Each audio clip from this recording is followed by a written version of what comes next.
just press the button. That's it, we're live. Hello, everybody in the chat room.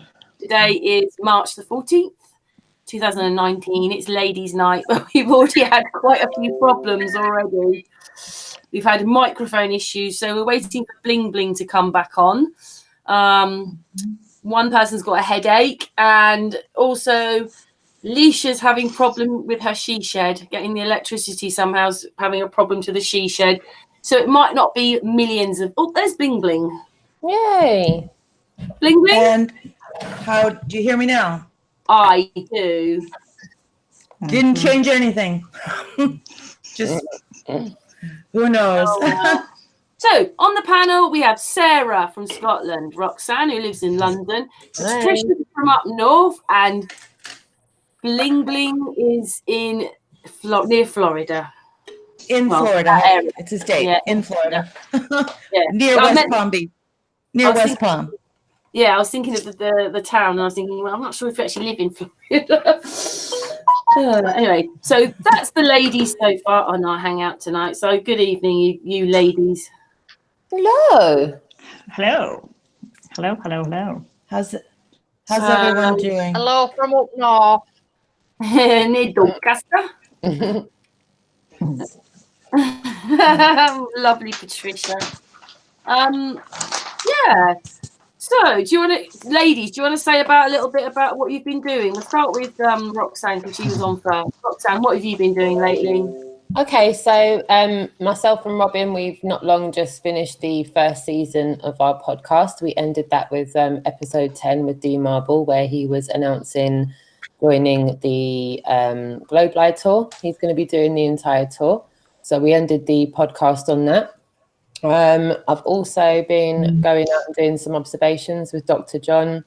Been out again and done another observation from Worthing. Although Storm Freya did kind of hamper our plans to go live and kind of show you guys what was going on. But we did manage to see the laser at 21 miles. So we will be doing that again. I think there is another Bedford level experiment on the horizon. So watch out for that in April. And I'm also going to be involved in a university debate. So watch this space for that. That'll be happening in April as well. Not long just done another one. Well, I didn't take part in it. I was in the audience and I was able to answer a question. But I just witnessed Gary and Ruben just a couple of weeks ago successfully dealing with a debate at Oxford, no less. So that was enjoyable. And yeah, got a speaker's corner at the end of this month. I've also just been confirmed as a speaker at the Mount Shatner conference on the weekend of the 20th of September in California. I'll be there with Dave Murphy. I've sent you the link, Karen, and I'll share the link in the chat room for everyone. Cool, yeah, do that, Roxanne. I used to go to school in Worthing. Aww. Long time ago when I was a little girl. Anyway, thanks for that. You're always busy, aren't you, Roxanne? Indeed. Can't help myself. Sarah, what about you? Me. Yeah. What have you been doing? Yes, writing, and we're just in the middle of the launch this moment kind of time. Like, we've got 2 weeks left today, and then the book goes live. So yeah, it's just going out to the ARCs today. The ARCs are getting there in the next day or so they'll go out. So we're just I kind of like took a step back from writing because I can't really focus because there's just so much going on to it. I'm putting the writing aside and then just sort of focusing on the launch, and then I can get back into writing, I'm hoping. So okay, you just broke up a tiny bit there, Sarah. You might be worth taking your camera off if it's a broadband thing. Just sorry, everybody, because it's beautiful, Sarah, but it's not beautiful, Sarah. If it keeps happening, just turn the camera off. Yeah, it saves your broadband. That's one of the reasons I don't have mine on, for the same reason, because I lag so much. How's that? Is that any better? Well, you're still beautiful, and yes, we can hear you. We can hear me. Okay, hopefully it's better. I'll turn the internet off on my laptop as well, so that might help. Might help a little bit. Very exciting times for you then, Sarah. Yes, exciting. A lot going on. But yeah, it's good. It's good. It's just really busy. Really manic. Really busy. But yeah, it's good.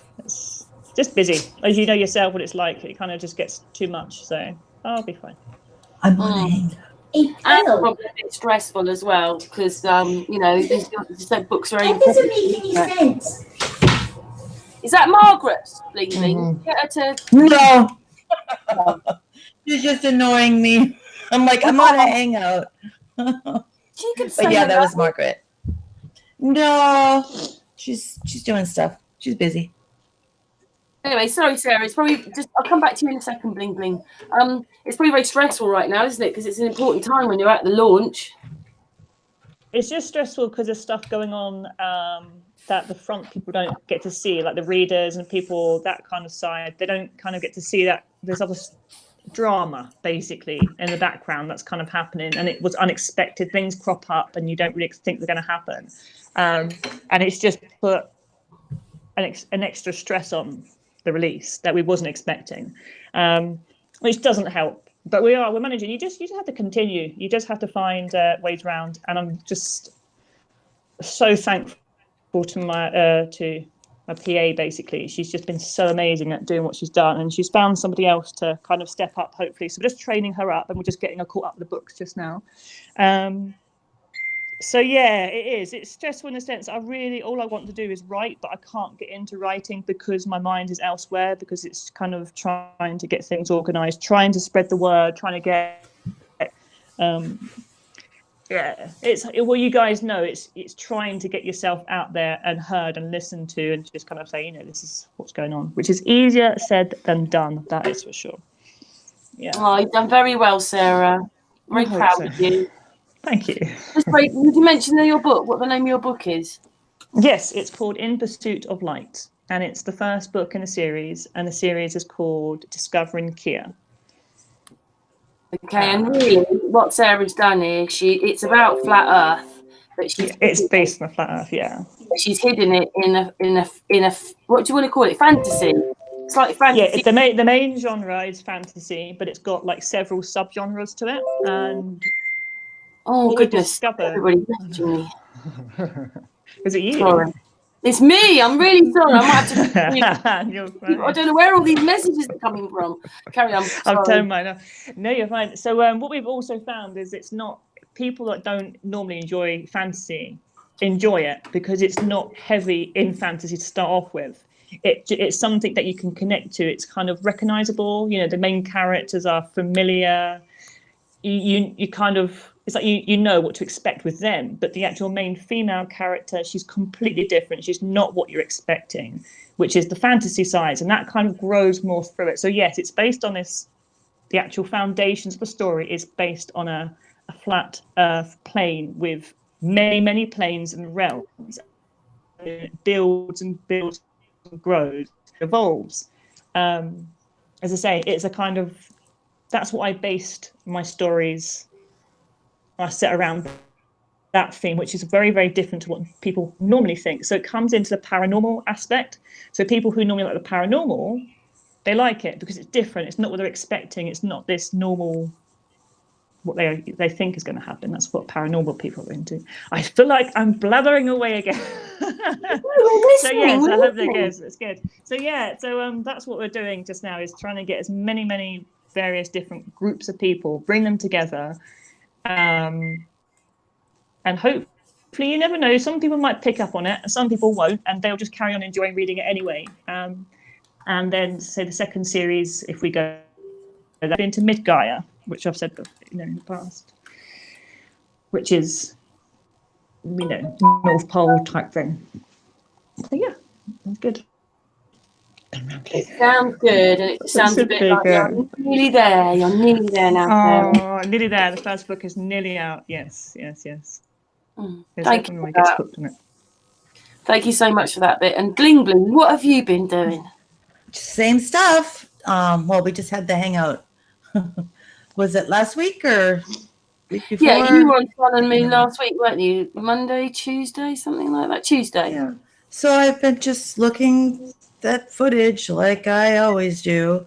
Found it's like I can't not see things now. It's really strange. It's just amped up so much. I don't know, my ability, or NASA. Sometimes it feels like they need to show like proof that they're not there in all their footage, if that makes any sense. I don't know. Every time you look at something, you find a mistake, so you know it's not real. Well, it's not a mistake. I just find weird things. And I'm starting to I'm starting to think that they're there on purpose because they don't need to be there. Like, I'll notice that they'll have a computer monitor, like a laptop open, but they will purposely do something so you can't see a reflection in it.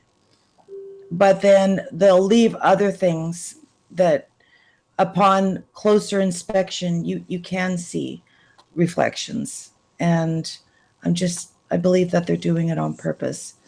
It's like they have to show it. I don't know why that probably doesn't make sense, but I studied thousands. It's because you've got your little eyepiece, haven't you? Your mic, what do you call it? Your jeweler's. Well, it's you don't even really need that half the time. I find that it's easiest to see things actually using my iPhone because, of course, it's smaller, it's darker, it's more heavily pixelated. I find that's the easiest to see.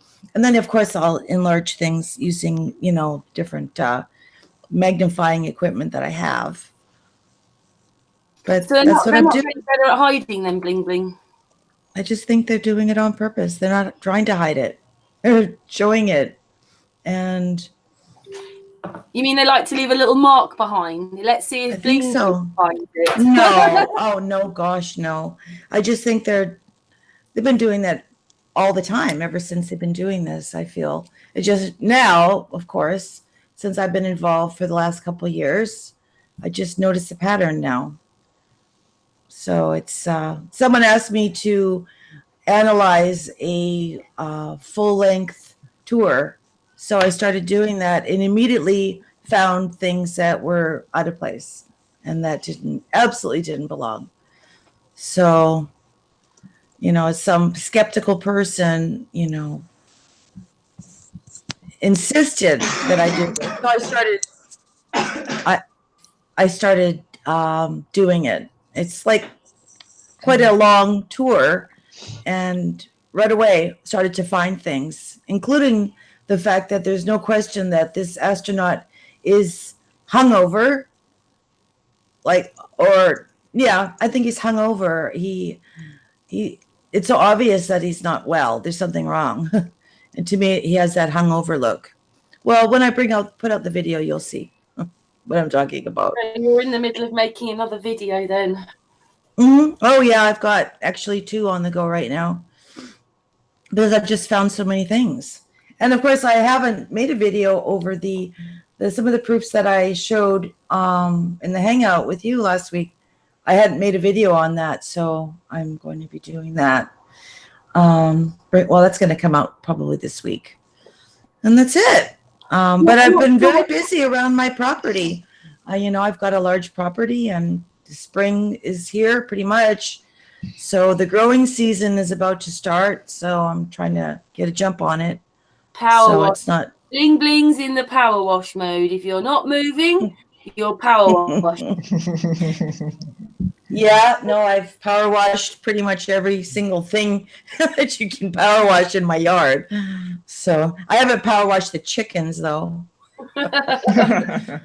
But everything else. I've got a question for Bling Bling. I'm not sure why she's asking it. Obviously, something must have happened in politics in America. But Marilyn, if you remember Marilyn, she asks if are you a Democrat? No, gosh. Oh no! Why would she think that? Just the question. I'm actually an anarchist. I don't believe in government. Yeah. But if I had to choose, no, I couldn't. Obviously it would be Republican because liberals it's insanity. But no, I don't belong to a party. In fact, I'm a green card holder, so I don't even have the eligibility to vote. So it's a good thing. Maybe I should never get my citizenship. So they don't have that pressure of people saying, you need to vote. Because I don't believe that votes go anywhere but, where they want them to go. And it's not the true government that's running our country. It's the shadow government. That's for a whole nother hangout, I guess, talking about that type of conspiracy, which I try to stay away from. Haven't we, Bling Bling? All of us. I bet you, Roxanne, Sarah, Patricia, you have to vote. Your grandparents fought for the right to vote. Yeah, stay out of it. I think, I'm guessing Roxanne would be an anarchist too. Am I right, Roxanne? Yeah, I mean, we all know that the international leaders are all puppets, right? That's there you go. Conclusion. So I'm more interested in who the puppet masters are. I think, as most the obvious is the puppets. What people are not so up for talking about is acknowledging who those puppet masters are, and they're up for leaving that in the kind of conspiracy realm. And I'd rather bring that to the forefront and get to the nitty gritty of that. So I'm kind of with you on that one, Bling Bling. If I had to vote, I'd be a patriarchal Republican, because at least they stand up for what's right, whether it's difficult or not. It's right. And if I was going to give a political statement right now, if you look at all the policies that the puppet master Trump has put out, they all kind of weaken the deep state in some form or manner. If you pick apart those policies, they're not facilitating or aiding and abetting the deep state or cabal, if you want to call it that, in any shape, way or form. Not one of those policies. So yeah, I'm with you on that one, Bling Bling, big time. There you go. Someone in the chat said, why did Roxanne put on that red light? I don't know what they're talking about. Did you ever watch Wurzel Gummidge back in the day? I'm trying to be Aunt Sally. I'm trying to live my best life and be Aunt Sally. So putting on that red light for Wurzel Gummidge. Let's go. Next question, please. I don't know what all that Roxanne, but any drama, please just go away. It's so pathetic. We're all fighting now, for goodness sake. I did not understand that. Shout out Wurzel Gummidge. Yeah, a lot of us are getting on with each other. That's the way we want to be. We want to move on together. So everybody just give up on all that stupid stuff. Next. Well, it was a moderator that That's why I thought I'd answer it, but that's call me Aunt Sally from now on. Got big rosy red cheeks and flinging on the red light for a good laugh. Oh, maybe that person, who was it, wasn't actually trying to cause trouble. I was just saying, for those out there who are trying to cause trouble, please stop it. Yeah. Everybody play nice. Everybody play nice. Yeah, we are. Yes. All of us women are different women. We don't all like the same things, but we're all friends and we remain that way, and we want to stay together. Well said.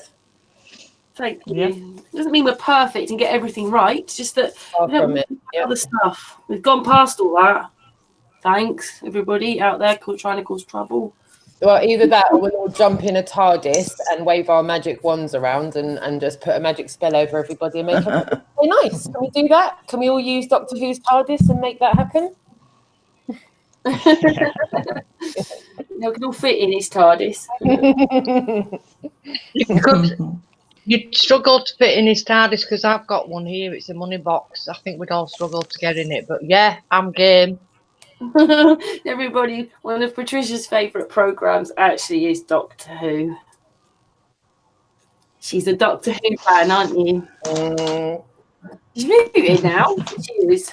Yeah, sorry. I'm just doing stuff behind the scenes, so I'm listening. So yeah, I love Doctor Who.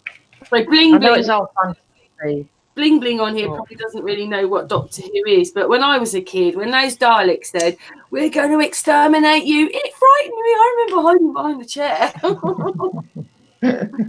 Doctor Who sounds familiar, but I don't really remember. Got a TARDIS where he sounds like I've heard about it. Whenever he stops, there's a program or a series. We've had Cybernorgs, we've had all sorts of things, and he changes realms, ages, goes back, forward, and he's got this TARDIS. And the outside, it looks the size of a telephone box, but on the inside, it's the size of like a block of flats. if you understand what I mean. It's huge on the inside. Mm. But it's been going, I don't know, since the early 60s. Yeah, it's ages, isn't it? Now? You know, It's been going since before those girls in them French bustiers were doing those Moulin Rouge dances. It's been going since the Dark Ages. Since television began. Yeah. Since before the can-can. Yeah. Anyway, that's what Patricia likes watching. But I don't watch much television anymore. I've gone right off television now. I know what it's there for. Yeah, I don't have one in my front room. I don't have one in my front room at all. What can you watch now? Because you turn the television on and you just, it's fake. It's all fake. All of it. Yeah, it just reminds me of that film with Arnold. Oh, we've lost Bling Bling. Oh, she's back. Bling Bling's back. That film with Arnold Schwarzenegger when they go off to Mars, Total Recall. When you know that he's got to Mars and all the televisions are going in the news, you know everything's fake. But that's where we are, the same place. Everything's fake. Mm-hmm. Mm. No, I'm not a TV. I don't watch TV. But I watch movies. Love watching the movies. Like just various ones. Can't think one. Like Sherlock. I think there was like King Arthur. I think that was a couple of years back. My favorite film. But TV, I just can't deal with it. I really, really, really can't. I can't hack it. Yeah. Oh, there's Bling Bling again. No. Bling Bling, come back. Yeah, I think it's just going to be one of those days. We've had a couple other problems. Oh, I'm lagging and have network issues. Aww. She might not come back. Aww. Yeah, sometimes you have that. We had, oh my goodness, my computer has to message me every message twice. I've never known anything like it right now. I don't know what to have to sort that out. But anyway, yeah, it's been a bit like that today. With like Lesia's she does her stuff outside in her shed, calls her a she shed, and she's having problems. We nearly didn't get Sarah speaking because she lost her microphone. I know. I'm gonna get fixed. You know what these Google Hangouts are like? Do you remember that movie, Forrest Gump, when he said, "Life sounds like a box of chocolates. You never know." You never really know what you're going to get, do you, when you go on a Google Hangout? You just never know really what technology you're going to be working with. No, you don't. As you were saying before, like, Karen, even still, you're doing an outstanding job, darling. Like, you really are, despite all of the technical difficulties that we all face. And we do. Yeah. Look at everything that we're facing with the YouTube censorship. They're doing all sorts right about now. Things are becoming, it's almost like it's there on purpose to dishearten people from making content. Yeah. Sorry, I was just muted. Yeah, I think it is. I feel a little bit like that when I think about, like I said before we came on, they're unsubbing people from the bells, they're taking views off, and then they're taking subs off. And now they've made sure that Flat Earth is almost like on a side awning of the tracks, so that we're not getting any passing trade now or any more subs that way because we've been shoved over there. I really do, because I've watched or gone to loads of channels, bigger channels than us, and even when you get to their chat rooms, things like that, it's like half the people have disappeared. So I'm not sure whether it's just people are getting a bit fed up with things right now. I don't know, but they've definitely done something. They have. They've done something to muddy the water. That's for sure. Mm-hmm. Are you finding that on your own channel? I don't know about you, Sarah, whether you've got one, but do you find that on yours then, Roxanne? It's all over the place, Karen, to be honest with you. There's no rhyme or reason for, like, most of my subscribers that I communicate with have messaged me to say, don't ever get notifications. I've been unsubbed from your channel. The amount of times I've had people, do you know who I've been unsubbed from? And this has really cheesed me off. Shout out Flat Earth Fokker. I was unsubbed from his channel, Do you know how much that pissed me off? Like, I did not unsub. So sorry about that. And I'm going through my channels and going, where's this channel? Where's this? I've gone back to it and I'm not subbed. And I'm like, I've been on the receiving end of it. I've looked at channels that I know clearly I'm subbed to. I've clicked the bell to, and now I'm not. And I know that I've clicked the bell on some channels and then it's been taken off and then I don't get the notification. So I miss them. And then I go back after them. So I know it's both ways. It works both ways.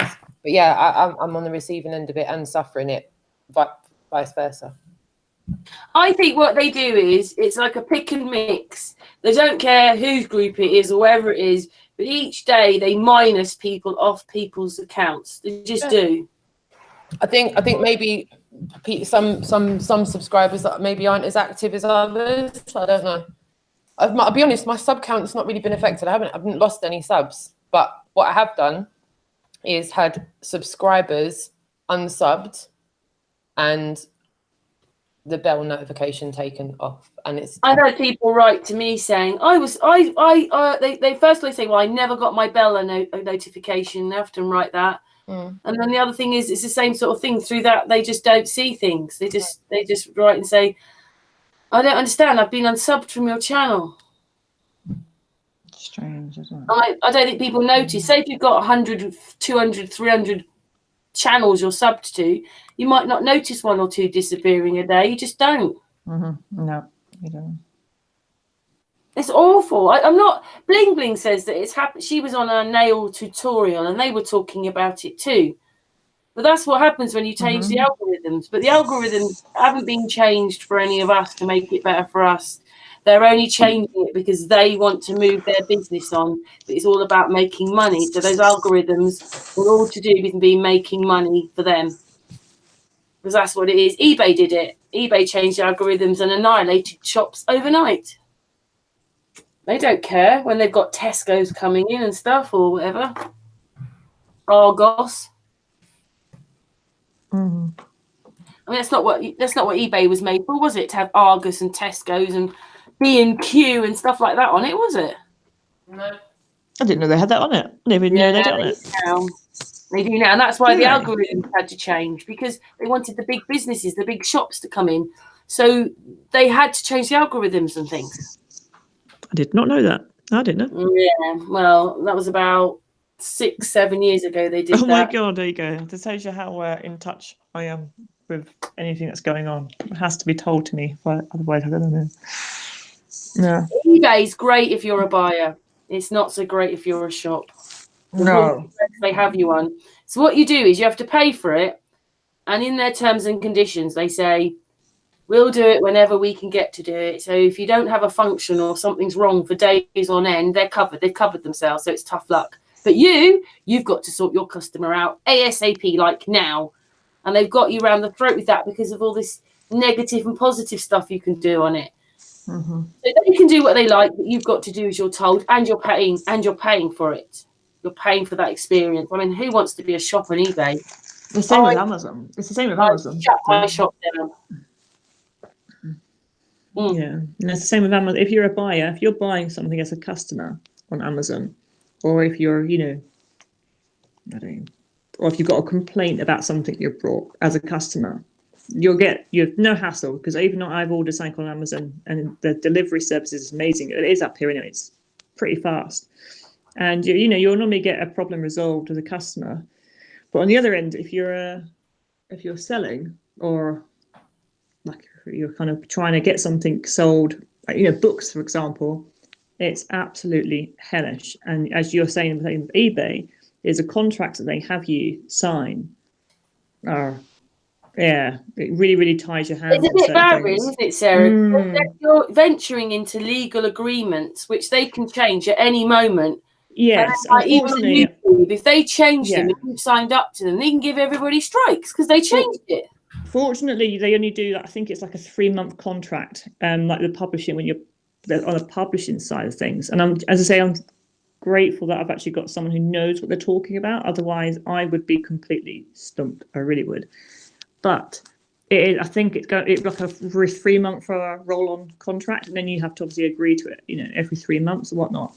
But if you're selling something as an author, if you've got a problem, they'll just shove you to the back. They won't. It's exactly the same as eBay. They have no care for it whatsoever. But she's back. Bling bling. Bling bling. Oh, she was back. She'll be back. I'll just invite her again. Yeah, well, I'm glad that you understand that, because they're nasty things. But it's okay if you're a buyer. It's all made up being a buyer. But I got to be a top-rated seller, and then when I got there was another set of rules and regulations I had to be in. I was paying £800 a month for that. Oh my god, really? Yes. And and what it was is that we're mail order, which means if you don't like the colour and that, you can send it back. And someone gave me a negative for it, and I remember arguing for it and saying, "That's why we're mail order. Take it off." And then something else happened, and I thought, "That's it." I was in someone else's house, and I just deleted my shop. I just went delete. I had enough. Really? Wow. Oh, What was you selling? Oh, lots of things, lots of jewellery. I just went to New Look and bought, when they had a sale on, and just bought everything. Nice, like it. But the thing is, because they charge so much for fees, and like some of these things, oh my goodness, sorry, everything's Bling's messaging me. Because like other places, it's set up a little bit like eBay. So you list it and then you don't pay a fee until you've sold it. But eBay's not like that. Every 7, 10, whatever it is, 28 days or whatever you've done it, you're going to be paying fees. Mm-hmm. So it just costs a fortune. They made more money than me for sure, which is why I deleted it. I think it put me into debt. That's crazy. Yeah, and I'm not saying it's quite the same, because obviously YouTube's not quite the same thing, but they've done whatever they did with eBay on their algorithms, they've done it to YouTube. They just like killed the other way off. You know, I'm sure many people are getting loads of views and subs, and it's like they've put us on a sidetrack or something. It is. Mm-hmm. Yeah. Frustrating, that's for sure. I don't know. What I mean, I don't understand algorithms. If you don't find us there, if you don't know about the Sun and Moon Group, or you don't know about Roxanne Glenn, or if you don't know about these places, you'll never be able to find them. You won't come up. They've buried us so far in YouTube that, you know, we're probably the last people that come up. Yeah. It's just getting that word out there, you know, spreading the word. It's just hard. It's incredibly hard, you know. Got to shout. You do. You literally do. You have to shout it from the rooftops. Still not this mass wake up, though, is there? We've had a mass wake up, but oh my goodness, please shut up, phones. We've had a mass wake up, but it's Bling. She's having problems getting on. But I don't think we're having this mass wake up now, and yet more people do know about it, because obviously people, when you say started going on the streets, wouldn't have heard about it before, and now you're getting people coming back to see you there, aren't you? So, but it's not massively waking up yet, is it? No. Well, I suppose it depends on where you're looking. Do you know what I mean? Depends on what you're shining the spotlight on. With regards to whether people are waking up, there's petitions.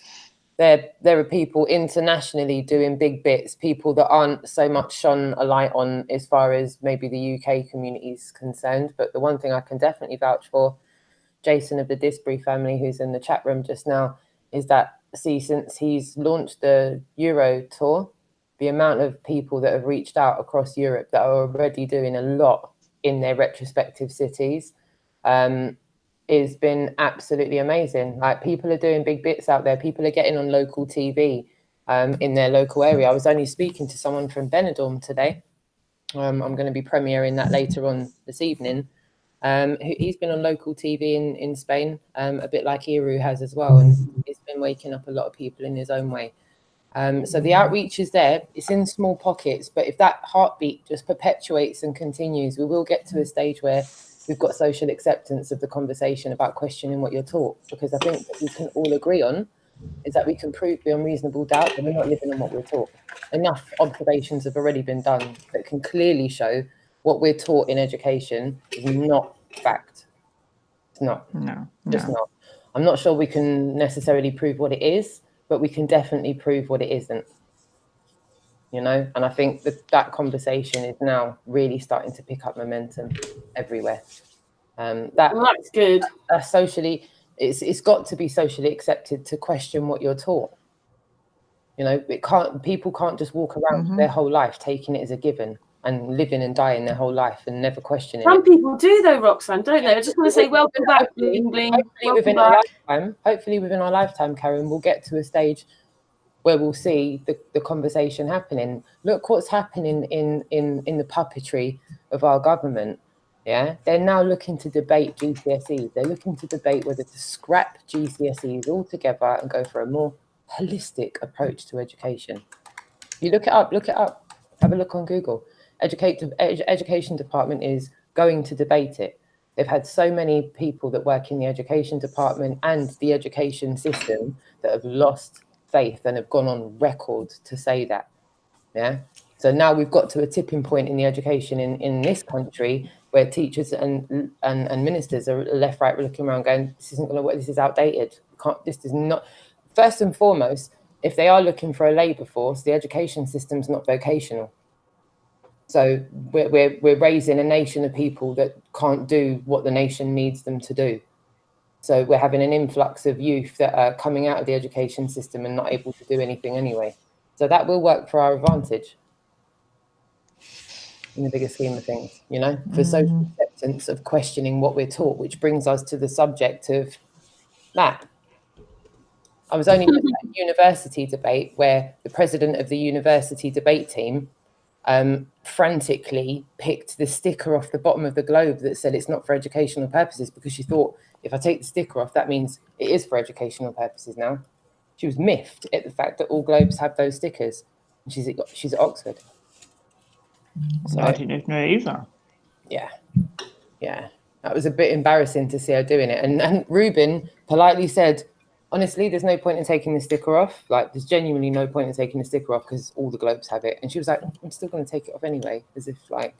It's going to make a difference. You've had the world shattered, really, hasn't you? And you realise you cannot use it for educational purposes. Right. So there's no point in coming to a debate with one to use it for a debate.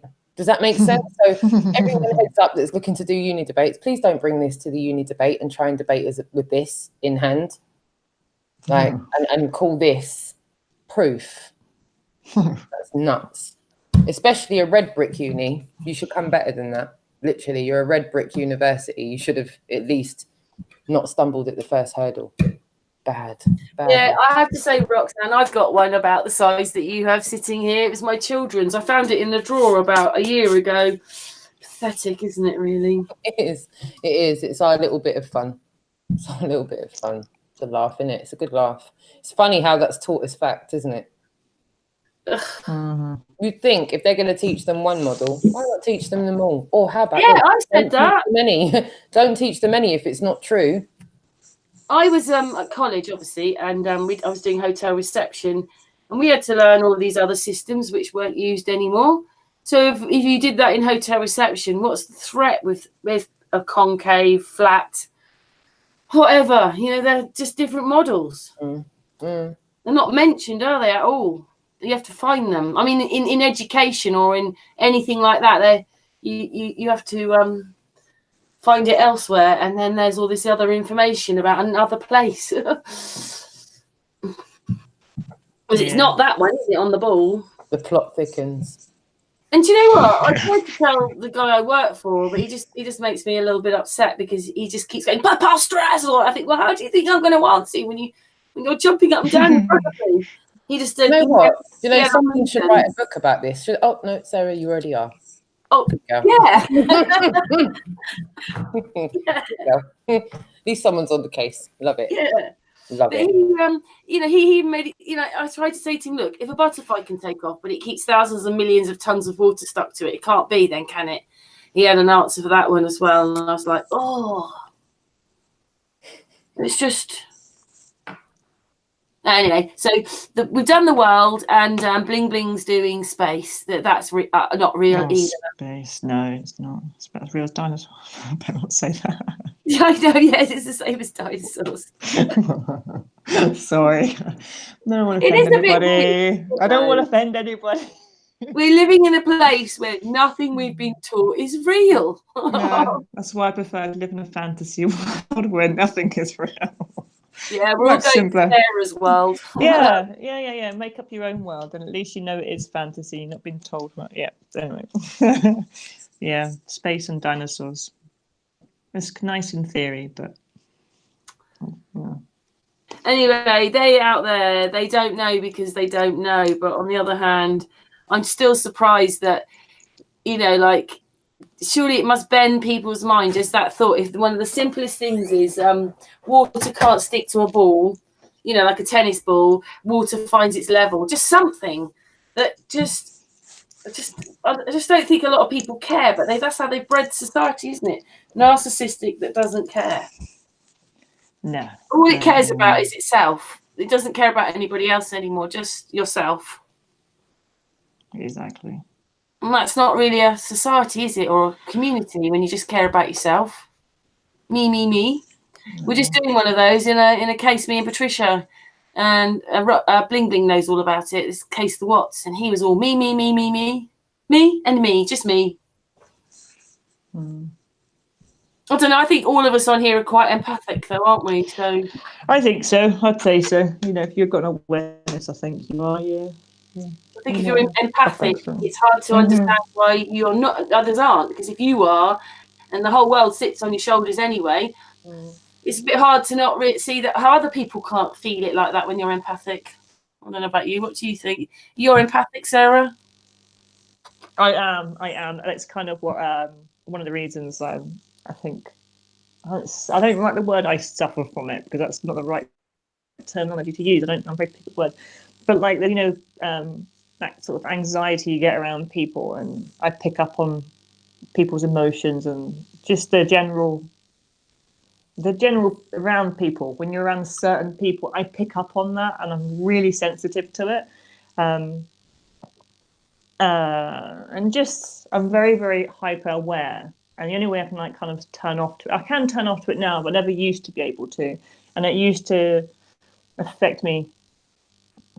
So yeah, it really affect me. Can't get really, really jittery, I suppose, around certain people, but I don't know if it's just from maturing or just through, you know, practicing living like a bubble. I think someone once said something like envisioning a bubble around yourself. And it's not kind of living in a bubble, but like visualizing something to stop that from happening. So you can't really cut yourself off from it, but there's certain people that are not negative, but you know, they have this different type of energy to you and it affects you. And you kind of take it on and you go home and you're completely exhausted because they've drained you nearly. And it's crazy to people, but that's how it was. That's how it was for me. So yes, I understand that. Yeah. That's why when people aren't real around you, especially loved ones, and they mess you about, it hurts twice as much. Yes, yeah. And I can always see stuff, you know, I have a lot of empathy for somebody, for what they're going through. I can always see something from the other person's perspective. And that's what makes stuff so hard. When I'm not having an argument, for me, it makes hard things for me. For the other person, it's not, because I can understand it from their perspective. And I'm like, yeah, I can understand where you're coming from. I understand how you're feeling. I completely get that. But then they don't get it from your angle. And that's so frustrating. So frustrating. Because you're like, well, can't you do that? Why can't you be empathetic enough to be able to look at something from another person's perspective and see that? But they don't. So, yeah. I agree with you totally there. What about you, Roxanne? Do you feel you're an empathic person? Yeah, somewhat. I'm trying to grow as a person. I'm trying to better myself all the time. I'm just trying to do the right thing, whatever the right thing is. I suppose integrity is doing the right thing even when no one knows, right? So I suppose I'm just trying to stay true to that, if that makes sense. Not really a big fan of labels either. So yeah, I'm just trying to do me the best I possibly. I'm trying to be the best version of me I can be, and if that includes being empathetic, then so be it. Does that make sense? What about you, Patricia? Patricia, unmute yourself. I know Patricia's very empathic. She loves everybody. Carry on, Patricia. I don't need to say not now, do I? You said it for me. Thank you, Karen. Be my voice. Yeah. It's hard, Sarah. You were saying about when other people can't see the other, they can't see the bit between, and that's the bit we see. We see You can understand it, Um, can't you? You can see both sides. It's Three hard sides. You can see a four-way argument going on, and you can totally see where the disconnection has happened. You can understand why the breakdown came. You can fit it all together. Yet they can't, and it's so frustrating. And you're like, Jesus Christ, it's there. Can't you see why the no? I don't know. I have heard though that it's a gene you've got or you haven't got. Yes, apparently I've heard of that. Now, what was it called? No, there's another gene. Like that are empathic or you're not, but I'm telling you, for anybody who's empathic, it's so difficult. It's draining. Yeah. What are you doing, Sarah? I'm looking for something in my cupboard. I should go and get myself a cup of tea and actually make myself comfortable. I won't. I'll behave. I'll sit down. No, you go and get a cup of tea. You can do that. Bling Bling. I know that Bling Bling. Is she there? Bling Bling. She's right here. I'm right here. You're Listen. another empathic babe, aren't you? I'm too much of an empath. It's a curse because I feel everything that people feel, and it's difficult to see others just not experience that, and yet it's so powerful in me. You know, every year we go to Vegas, and we'll be going. I'll be flying out there, I guess, in a couple weeks, and I spend a lot of time doing street ministry and with the homeless people, and it's just heartbreaking to see the cynical nature of people, especially when they're on a vacation. You know, in Vegas, you think they'd be kinder, but they're not, and they just walk on by all of these homeless people that sit around, you know, on the sidewalks. And I'll go and I'll sit with them. I'll pray with them, you know, listen to them, and give them money. Mostly when they don't ask for it, you know, I'll do it. My husband used to hate that I did that, but now he joins me. So Can I just say, Bling Bling, Bling Bling, they have built society to be like that. I mean, most of the laws, isn't it, in America now, it's against the law in places to feed the homeless. So they're setting the law. Where? What do you mean? People were talking about it on our hangouts. Basically, they set the laws up so that it's not there to help and be kind and all that. Everything's just set up to dog eat dog, and that's how people are now. They're just not thinking for themselves in that, you know, in the matrix, and don't seem to, you know. And also the laws have changed so that it almost stops people helping, because if you help, you then, it's all your fault, and then they can get charged for things. So people have stopped wanting to even help and, you know, help each other. Well, you know, Wayne used to say, "Oh, they're just going to buy alcohol with that money." And back when I was a drinker, I'd say, "Well, I'll probably buy alcohol with that money." You know, so what difference does it make? Once it's given to them, it's theirs to keep. It's not for me to judge how they spend it. If they want to go and buy alcohol, then that's their business now. It's now their money, not mine any longer. So, you know, people have to stop judging people for, you know, for what they do. You know, most of the people that I see, you know, sitting on the sidewalks in Las Vegas have a mental illness of some sort. You know, they're not quite right. So it's unfair to expect them to be able to behave like someone who is, you know, fully cognitive when they're not. So, but I don't know these laws that you can't help homeless. This is the first for me to even hear that. Do you happen to know what states those are? Like, that sounds outrageous. I remember it was mentioned on the Hangout. Someone was talking about it, but when I've mentioned it a few times for America, people say yes. Might just be certain states, but it's just a sad society if that's what's happening, isn't it? Do you see what I mean? If that's happening in the laws, that's why the people don't care. But I just think we need to stand up and say, enough is enough now. We need to care about each other. Yeah, absolutely. So what were you going to say, Sarah? No, I was just going to say, you need to stand up and start, you know, just pulling together, really. You know, it's becoming very, very, very sad. It's not nice. Yeah, I think someone, Marilyn in the chat room just said, make sure you're not mistaking empathy with sympathy. But I'm pretty sure with Bling, and Sarah, and Roxanne probably, and Patricia, we all feel those other people's feelings. We suddenly get like it's not about feeling sorry for people with sympathy. No. It's absolutely, I can feel what they feel sitting there. I can totally put myself into their shoes and on that sidewalk, sitting there freezing in their sleeping bag. That's not about feeling sorry. That's pure empathy. You know, when you can actually put yourself into that person's body. And I do that. So also, that's why. You know, when people in front of you say like your husband or something, and they're going, you're going, do you want a piece of cake? And they're going, no. And you're going, go on. And they're going, no, oh, just take it. Because you know, actually, the feeling is they want the cake and they're not taking it. And it's that kind of thing. So you feel these people's feelings. So they actually want to say something else. They don't say it. They stay quiet, but you can feel their feelings. Absolutely. And, you know, not going into too much detail, but quite often watching mainstream media footage of certain things that have happened in the world and watching people and just not feeling anything when they've had some kind of tragedy tells me so much about their honesty. You know, I don't want to say too much because I don't want, you know, obviously get into any trouble here, but you all know what I'm talking about with events that happen and you see these people and I'm not feeling their pain because they don't have any because it's not real, you know? It's very easy for me to experience that. So what does that mean then? If a lot of us are empathic, obviously it was supposed to be different here. We were all supposed to be feeling each other and helping each other. That's what I think, because that's what it's like for me.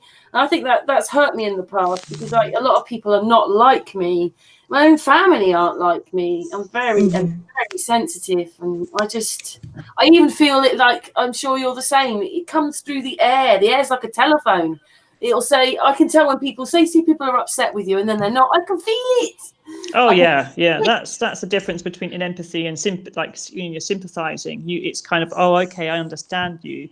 But empath, as you're saying, is you know when someone is not telling the full truth because you can hear it, you can feel what they're actually saying is completely a contrast to what you're actually feeling. You know that that's part of it, I'd say. But yeah.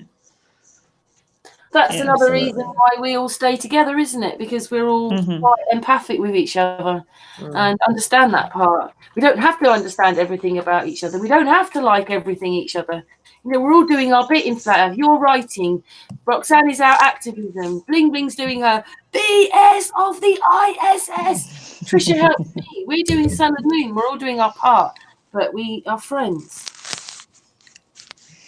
Nicely said. Exactly. All striving for the same goal at the end of the day. Yeah, I just don't. But what happens if it is either a chip or not a chip? Then most of the people aren't going to come forward, are they? They're going to stay the same. Are you gonna hang out? Yeah. Did you want some broccoli and linguine? Is that Margaret? Did you want some broccoli and linguine? Yeah, I'll have coffee. Thanks. Yeah, she can make some coffee. We need her on to do some dancing. She dances in your videos, Bling, doesn't she? Yeah, in my old channel opening, And then someone tried to claim that music, and they succeeded in giving me a copyright warning. So they ended up getting all the monetization for that music, for that opening. And I knew that I had gotten it for free somewhere. And it was recently Flat Earth Dude had that same music on a video he did. And I asked him, where did you get that? He ended up making a little video to show me, which was very nice of him. But it was just from iMovie. It's just that I don't use iMovie anymore. So that's why I couldn't find it or remember where I got it. But it's that little diddly that I was using, you know. Someone tried to say that was their copywritten music, which was completely a lie. So I stopped using that opening for, you know, I could use it now if I want to. Because, I like that. Margaret's little dancing around.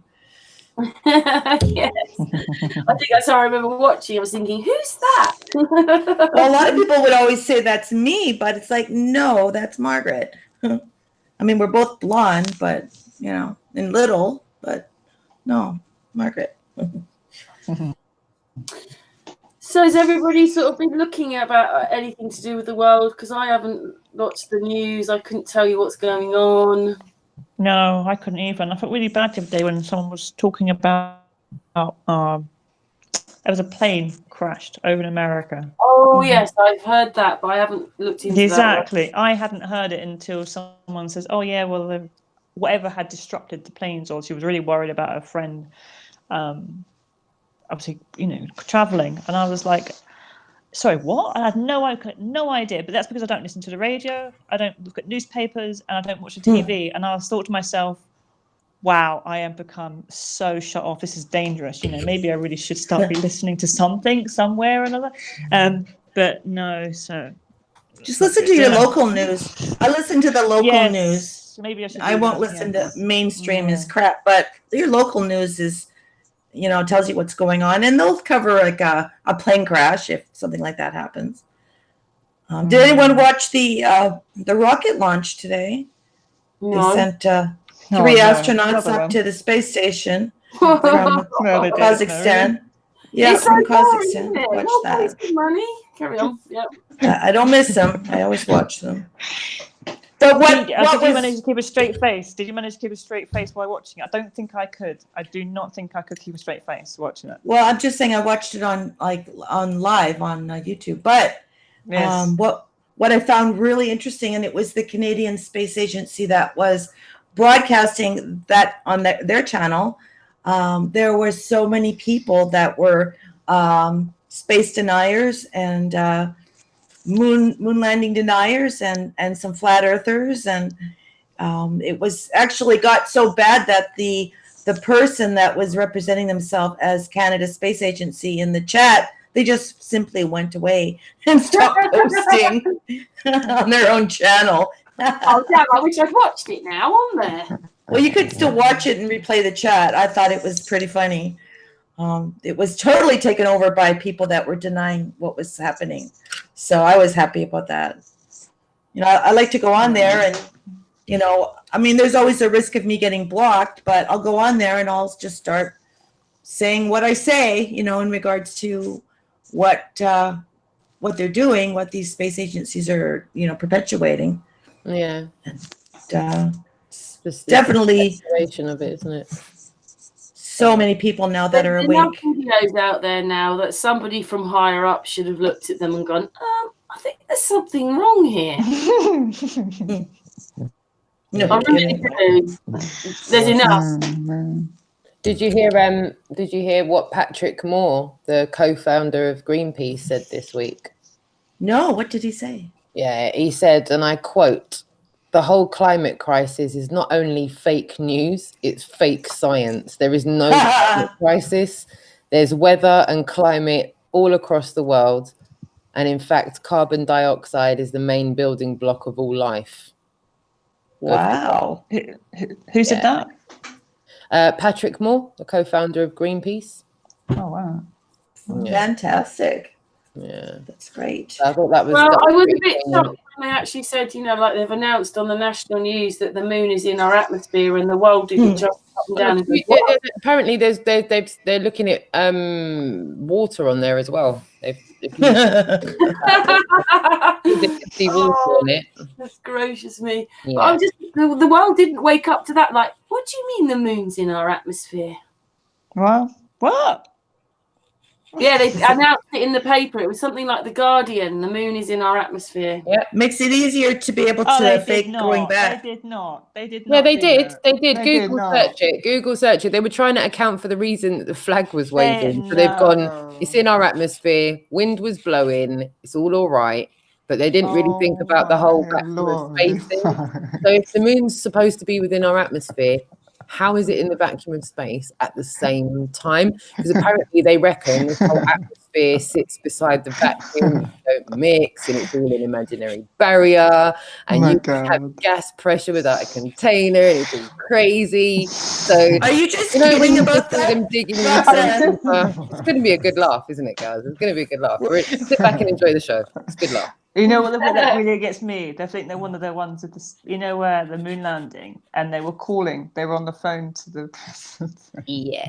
You can't get a reception when They're you're a good laugh, half. aren't they? Sorry. They are a good laugh. You've got to give them full ratings for it. This is Gotta the give them full president. ratings. I'm calling you from point that- telephone. when you point that out, I can't not laugh when I think about it. But then, you know, we all believed it once upon a time. We all believed it, so we can't be too. And I feel bad for laughing. I shouldn't be laughing. I shouldn't be laughing. Sarah, you see that one where you know the truth, but you think, well, yeah, but all of us did believe it once. I know, which is why you can't. Which is why I'm again. This is sympathy. When I'm like very much like, you know what, you have to kind of go, okay, you can't be harsh. And yeah, and you have to understand that, like, that is their mind, you know, that is their reality, and you're trying to smash their reality apart by pulling it apart. And some people, like from the Matrix, they just are not ready for it, and they will fight you to retain that reality. And you have to sympathize with them, and you be like, you know what, it's okay if you're not ready for that, then fine. But please don't try and push your fakeness onto me. That's how I'm like. That's kind of where I now stand. I'm like, you know. Yeah. Yeah, but they did that, and they made us believe that the telephone call was Not made they. because Depends what you we mean by believed they had the technology. We thought they had.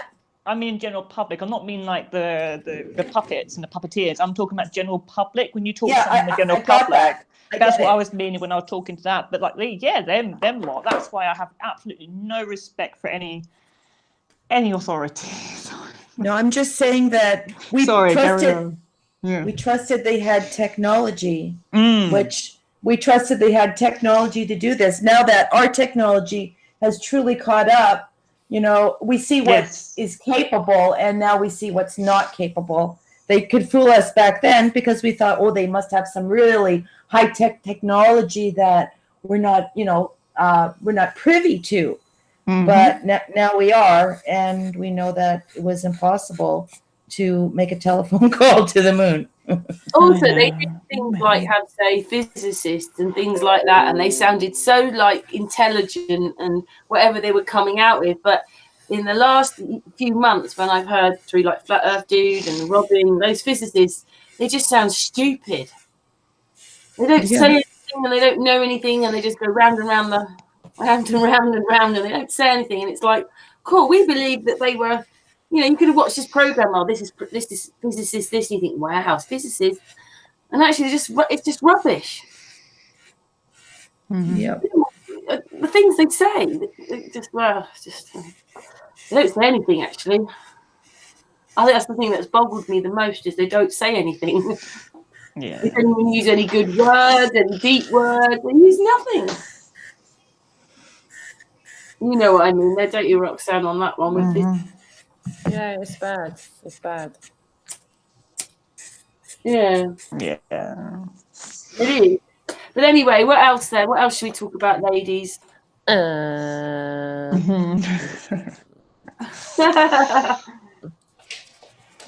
yield the floor for a minute. You know what I'm like. Yield the floor. Yield the floor. No, same. Yeah. So, what time does it get dark for you right now? Just asking. It was light still at 6 o'clock today, so I think it's about 7:45, 10 to 7. I don't want to be specific. Probably something between 2:45 and 7 o'clock. It's not getting dark that late here. I'd say probably about 6ish. It's getting 6, 6:15. You've overtaken us now. In the winter, even though you're an hour longer in the summer, in the winter, you're more or less the same time as us, aren't you? We have longer. I think we have less light up here than you guys do. I'm pretty sure. Yeah. I remember.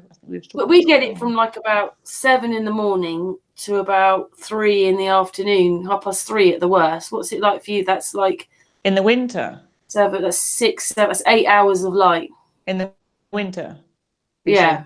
It didn't. You know, there were some days it did not get light until 8:30. We still had to have our headlights on at like 8:30 in the morning. Whoa. And that's here. Over in Orkney, it's even like, and they're only like 30 miles away, not even that, wherever that is.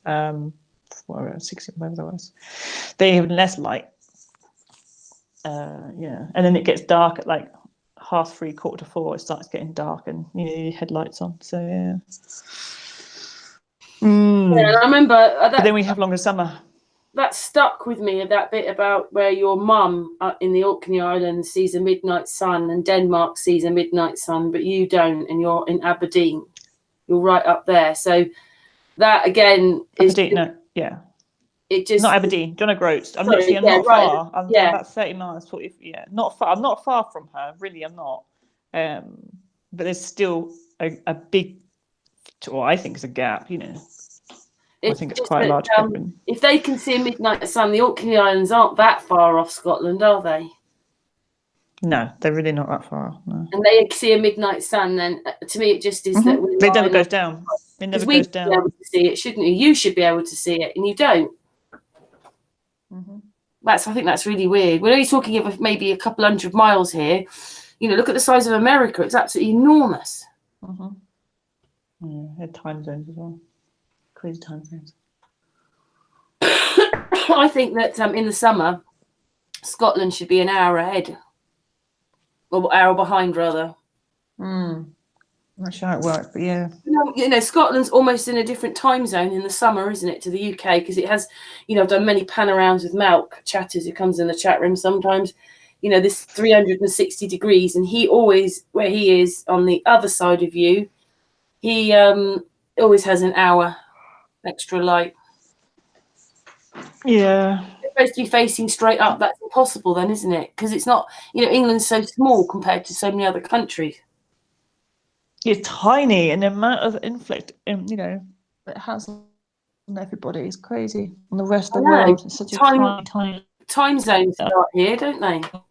And yet, how many countries are taught to speak English? It's crazy. Yeah, well, it nearly was French, wasn't it? But it ended up being English is the national language. Oh, no, I never knew that. It was French or something like that. It was nearly another language, but then they chose English, the one that's not a proper language. So no, it's not. But the Americans speak English, don't they? Yeah, sure. But even with the rest of all the other countries, they're taught, they're taught to speak English. I know we're taught to speak French and whatnot, but they're still taught it as a. Well, whenever I've been away, they all speak English. You don't really have to speak anybody else's language because not everybody, but most places, most countries speak English. I mean, we're quite lucky for that, aren't we, really? Yeah. Yeah, we are. We are. It's quite fortunate, isn't it? Don't have to try too hard when we're going around. No. So, is Bling Bling still there? See her image. Yeah, I think she was quiet.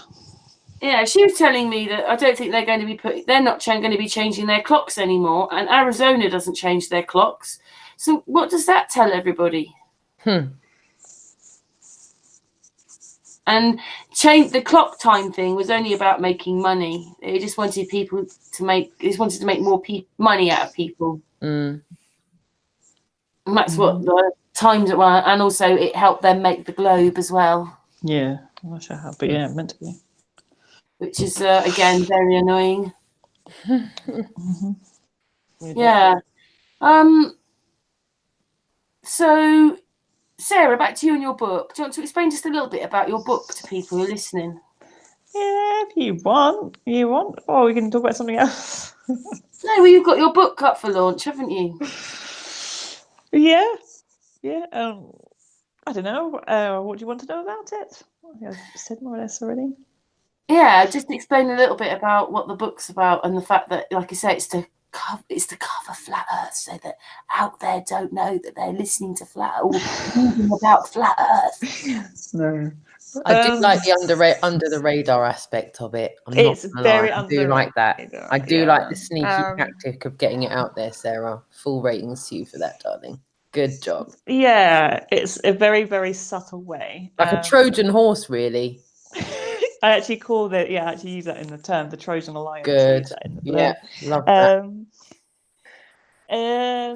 As I say, it's the flat Earth, well, being on not flat Earth, but a flat plane is spoken about, and it's spoken about mid-Gaia. That's what, I don't know if it's a term anybody else just uses or not. Mm-hmm.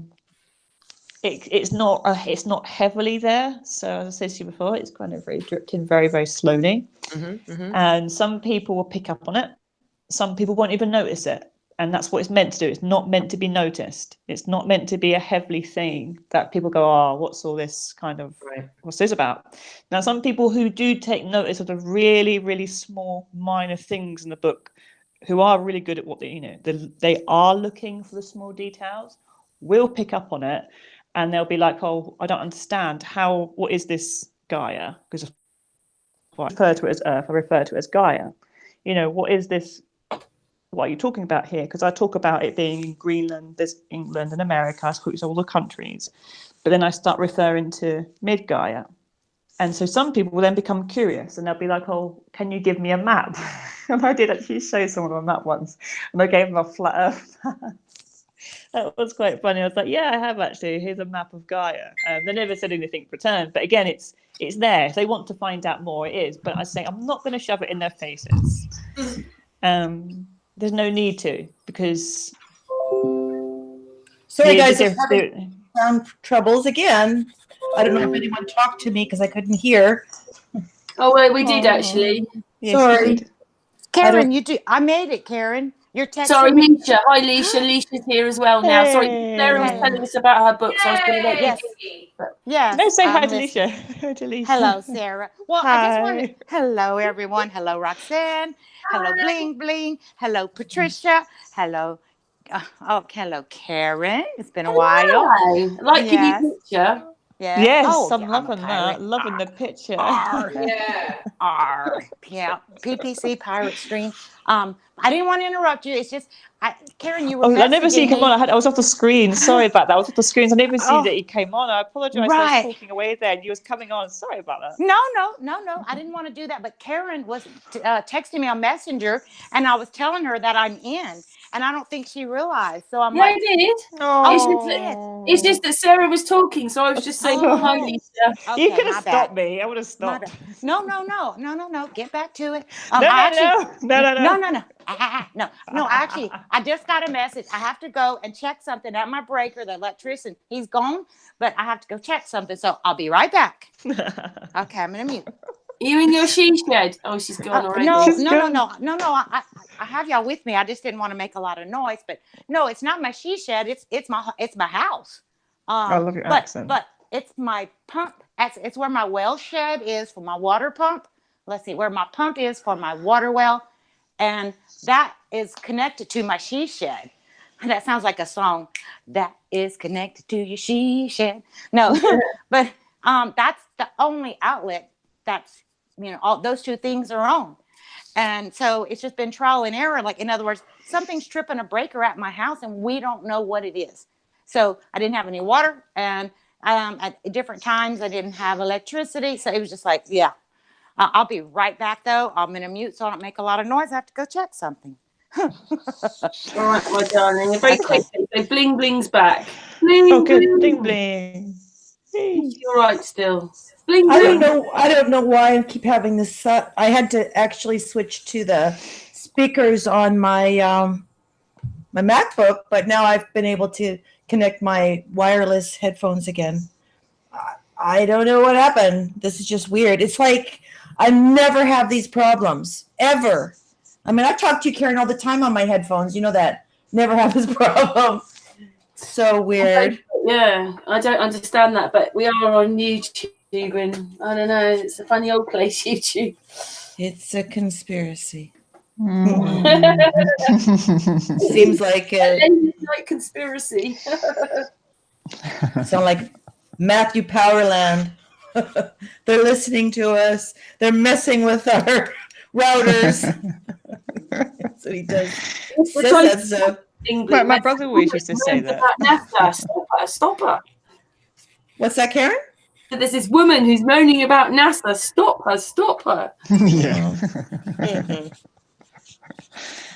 My brother I'm not- always used to say that they're listening to what you're watching, and once you start getting into something, they'll mess up your internet. I said, "Oh my god, that's like paranoia." But you guys are saying it now. So. Well, there was a time where, and this went on for several weeks, and there was absolutely nothing wrong with my MacBook. Someone was taking control of my mouse when I was doing stuff on my laptop or watching a movie or whatever, and I couldn't see that someone was like logged in and I'd given them control over my computer remotely, yet it was behaving as if I had done that. Went on for a couple weeks and then it stopped and it never happened again. It was so creepy. That is creepy. Oh my It god. was. It's kind of like I would have been waiting for a message, kind of like, have you checked the kids? You But know? they were opening files. They were clicking open files and going all over the place, opening photographs, closing photographs. I keep saying they. I don't know. What is happening then? Sorry. What? How did I know that? Because I was on my laptop. I was like watching movies or whatever, and then this would start happening. I'd have to like shut my computer off, and then I would restart it, and then it would start up again. I took my MacBook to Apple. They said there was nothing wrong with it, working just fine. Oh. How long ago was this then? How long ago was this? Oh, geez. This was a long time. Oh, 3 years ago. 3 years, way before I ever got into Flat Earth. So obviously I wasn't that worried about it. I couldn't really believe someone had control, but yet it was acting like someone did. Never found out what it was at all? Nope. And like I said, I even went to Apple. I took my laptop into Apple and said, like, this is what's happening. And they checked it all out. And they said it's working perfectly fine. There's nothing wrong with it. Of course, they connected to the internet at Apple. It wouldn't happen there. Damn, it happened there, didn't you? Yeah. So. Well, very weird. I'm always. Oh, go ahead. Oh no, carry on. Well, I was just gonna say I'm always I always put in a Google search like how to tell if someone has hacked your phone or your computer or whatever. And sure. One of the number one main things that always comes up as a clue is that your battery will be like dead, not dead, but your battery power will be spent way sooner, like whenever you had maybe been using it at all. Meaning they were doing things in the background. That makes sense. That's a clue. Well, the thing is that I was able to bring up those stats of what's going on in the background, and there was nothing showing that anything was running. So if someone was doing that, they were hiding it pretty darn good. Wow, that is really scary. How long did you say that happened for? It was before Flat Earth, so no. How long did it go on? Oh, geez, months. Wow. Well, no, it went on. No, I think it went on for months. It would go on for 2 weeks at a time. It would go on, and then it would stop, and then it would come back again, and then finally it was just gone. And gosh, now that I've mentioned it, I hope it doesn't start happening again. Right. And it was frustrating as heck too. They were adjusting the volume up and down when I was watching a movie. Probably some kid. I was thinking that if they're doing that, I wonder if they're messing around with volume. With super amazing technical gifts. That's the ones that have it these days. Yeah, the kids. That's crazy. I wasn't into the truth movement or anything then. Like now, if it happened, I'd be way more inclined to think someone was doing that. But yeah. I swear, sometimes if I feel like my privacy is being invaded, or extra paranoid or whatever, and I'm on my phone, I'll just look straight into the camera and I'll say, "What do you want?" Even though I have no proof, but I'm just like, I just feel it, like you get that intuition thing. Oh yeah, and I hear you. I'll usually use expletives as well. You know, That's what pretty funny. what do you want, MS? You know, like you know, shoot 'em the bird, that kind of thing. Well, no, I get it. I brought an evil spirit into my house once. I had an evil spirit in my house once, and I remember I was outside washing the car, and I kept telling them to get away from me. And I just felt the presence right there watching me wash my car in the driveway. So, you know, that was something I'll never forget what I went through for that week. That was crazy. Yeah. You know, I had did a little seance by myself, well, with my pets. And I brought something into my house. And I'll never get over it. I mean, my husband even called the police that first night that it was happening because I was so scared. So don't mess around. What do you think they did? Well, you want me to tell you the story? Like, it's not that long. I would can tell you like to the know Go for it. it. I'm Yes. up for hearing I'm that. listening. Yeah. Okay. I'm listening. We're listening. We're all listening. Well, it was right. It was shortly after my mother died, and my mom died. Actually, today's my mom's birthday too. I wanted to mention. Oh, happy birthday in heaven, Mom. Yeah. But she, you know, I took it really hard because I was angry at her before she had the stroke, and I refused to speak to her. So there was a lot of regret there. And so, you know, for 2 years, I was in such a dark place. I used to go into my closet and scream into pillows, and it was really rough. So one night I thought, well, people communicate with spirits, you know, of their dead relatives like all the time. I thought, well, maybe I could try it, and maybe I could like talk to her and tell her that I'm sorry for not talking to her and clear up some other issues. So, but I didn't have anybody to do the seance with. But I had a round table, and I had candles, and I had my Pekingese and my Pomeranian and a cat. So I thought, well, I'll just sit them all on the chairs, you know, because it was like 4 chairs. So I sat Naples and Bella and Jabu, or not Jabu, Paquito, my calico, she's gone now too. So I sat them on the chairs, and I lit the candle, and I started chanting that I was calling upon the spirit of Helen Lagergren, who was my mom. And I kept saying it over and over and over again for a long, long time, and nothing happened. And finally I thought, well, this is stupid, you know, so I blew out the candle, and that was the end of it. I just forgot about it until the next night. And, you know, my husband worked nights, and my son was going to school. And so I was home alone. This is before, you know, Margaret wasn't even living with us. And I was sitting in my sunroom where I often sit. It's like, it's nice. It's a glass enclosed sunroom. And I would open up the doors and make it like one big added addition to my house. And, you know, in the wintertime, I would do this because I didn't need to have the air conditioning running. And I was just sitting there, I think probably on my laptop. And I had Bella and Naples sitting on the sofa with me. And all of a sudden, we heard the door that goes from the garage door that goes inside the house. We heard it slam closed just the same way that my husband does it. You know, he's really hard on doors. And he comes in, wham, you know, he slams it.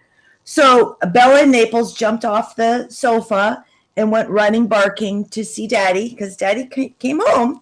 And I was, you know, waiting to notice like the light in the kitchen go on, and, you know, nothing was happening. And then all of a sudden Bella and Naples came back, and they kind of just were looking at me, and I'm like, well, where's Daddy?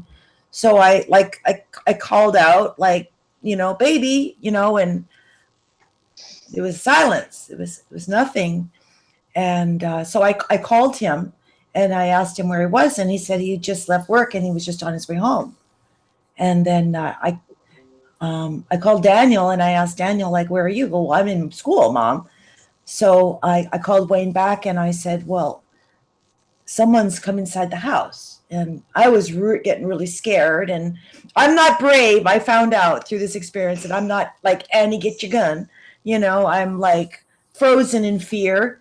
And I thought I was going to have a heart attack because my heart was beating so fast, and it was skipping beats. And So he said, well, I'm going to call the police. So he called the police, and then he called me back, and he said, look, he said, the police are probably maybe going to get there before I do. And he said, if I get there before they do, I'm supposed to stay in the truck because my husband carries a gun with his job. So they didn't want him on the property, like carrying his gun. So he did come home before they did, and he was sitting out front. He didn't even come in through like the gates. I think he was like pulled over on this, like on the swell in front of our house. And I was like literally begging him to come in the house, but he said, I can't, and then the police showed up, and I know they were wandering around the property because he told me they were. And I was in the sunroom, and the suspense was so loud to me. Like it was so intense. I just wanted something to happen. So eventually I couldn't take it, and I started screaming, and that's when the police finally came inside into my sunroom through my patio door. And they said, listen, it's okay. Like they said, there's nothing here. They said, your garage door, like the big door, is closed. They said, we've walked all through your property, and we don't see anyone here. And it was like, of course, I felt kind of stupid because I was so convinced there was somebody inside my house with me, and my dogs were convinced because they barked and ran to the door. So I thought, well, whatever. And I wasn't really connecting anything yet. So the next night, I'm again off. I'm in my sunroom, and I've got the dogs with me. I always have the dogs with me. And all of a sudden, we heard coughing, like really loud coughing. And I actually thought it was my son, that maybe he had come home from work or from school, because he sometimes has a dry cough and he coughs.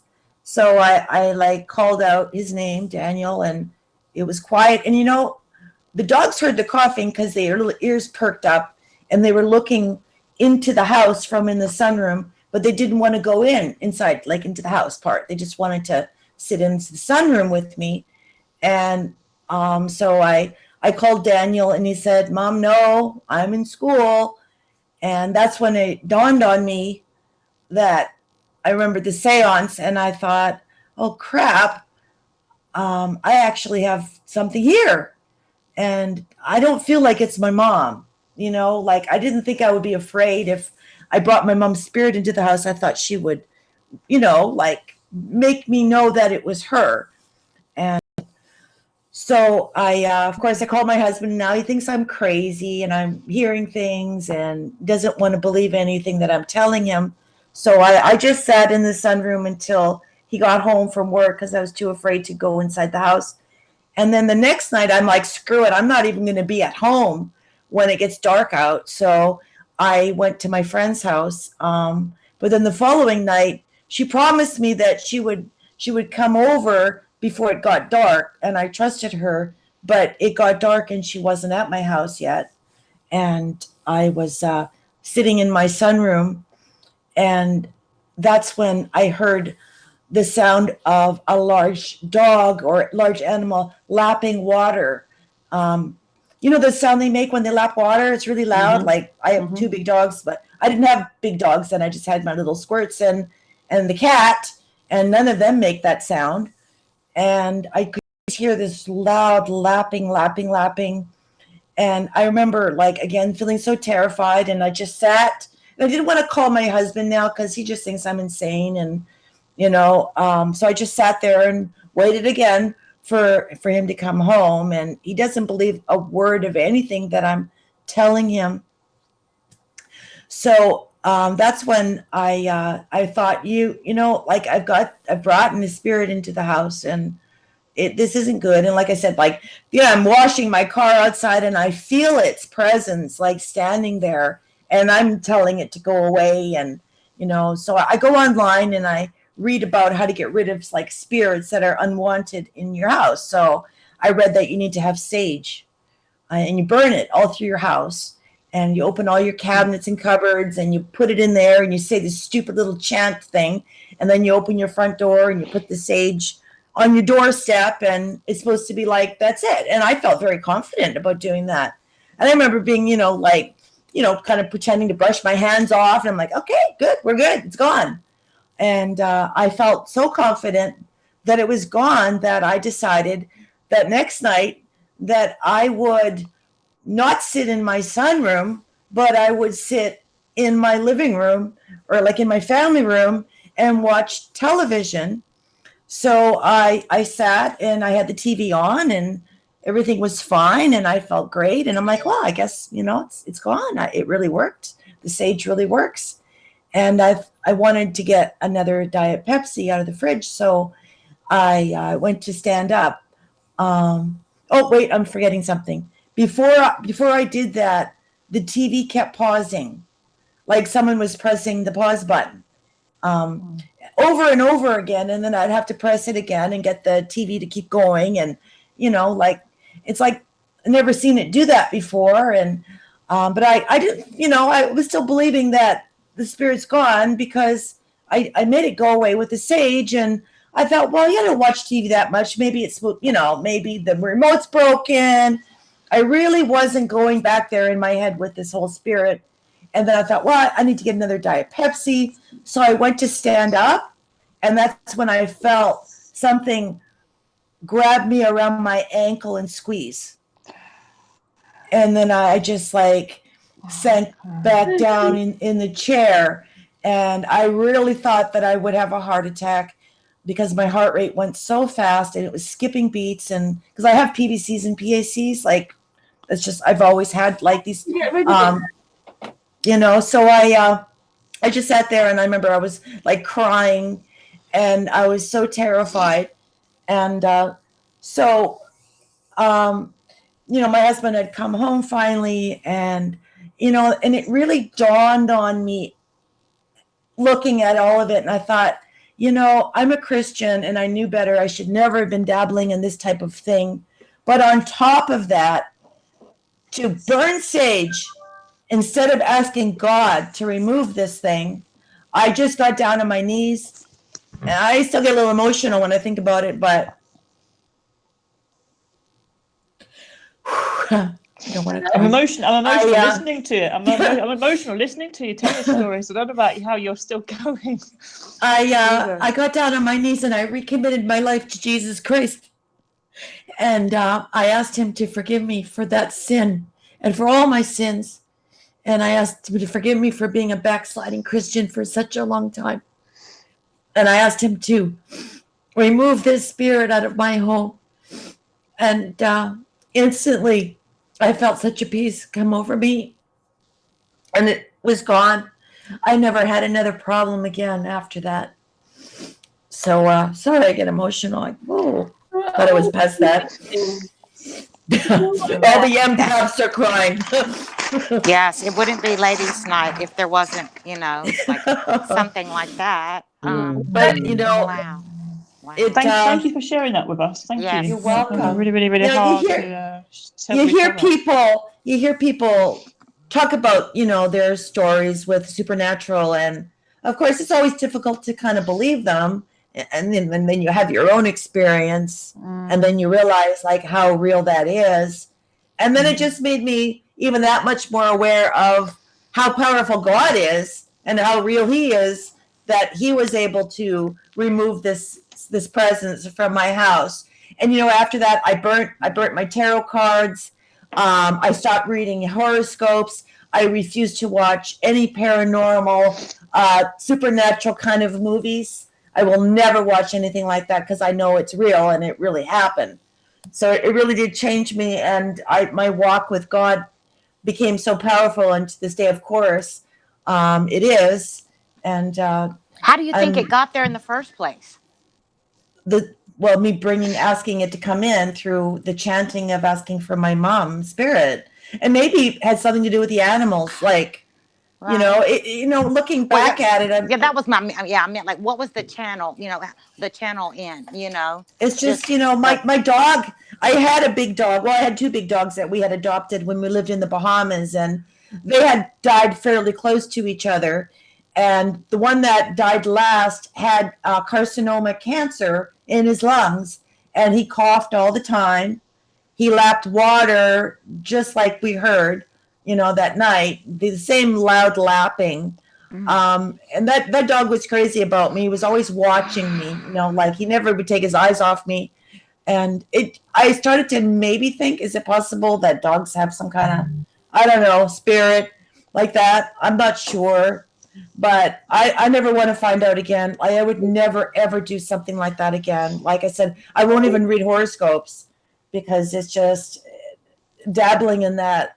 You hear people, I have a Ouija board and I do this. And I'm like, wow, you just don't know what you're channeling and opening these pathways and, these types of evil things. Like the devil is the god of this world. And here you are inviting him right into your house, with doing these types of connections and chants and whatnot. So that was my really weird thing. Has anyone else in the chat? I mean, in the chat, or here on the Hangout, has anyone had an experience similar or anything like that? I have no.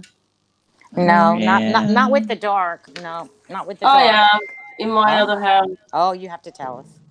Yeah, just I just felt that they would come about 1:30 in the morning and they'd leave about 7, 8 o'clock in the morning, and I could it felt like Nanny. It wasn't happening, but when they were coming, it was as if Nanny McPhee's stick was banging on the ground, and I'd sort of go, "They're here." Like I used to make myself sit in the dark because there was a guy a bit like the Penguin Man out of Batman, the film, the later ones. But you know how he's dressed with the top hat. Well, he was kind of sitting there, someone like that, looking almost like the character. But I have him in a picture. He's the Mont of Marlborough. He used to come in, and then people would go, "I just saw 3 monks walk through your house," and loads of people said that. And then I'd be sitting there, and people would say, like with my dining room would be in the sort of my living room I had would be in the background, and they go, "What was that moving in there?" And so I just felt that there was all these things following me or in my house. Well, you're brave. I would just burn my house down and leave. You're waiting in the dark for it. I realised that a lot of the mirrors connected with each other in that house. I hadn't realised it till someone came around and they said, "Nearly every mirror you've got up looks another mirror. You can always see another mirror in that mirror," and that's not very good. You have that painting too, Karen, in your house. Which one's that? The one that you were telling me about. You keep it behind the door or whatever you hide it. Yeah, she's a bit weird.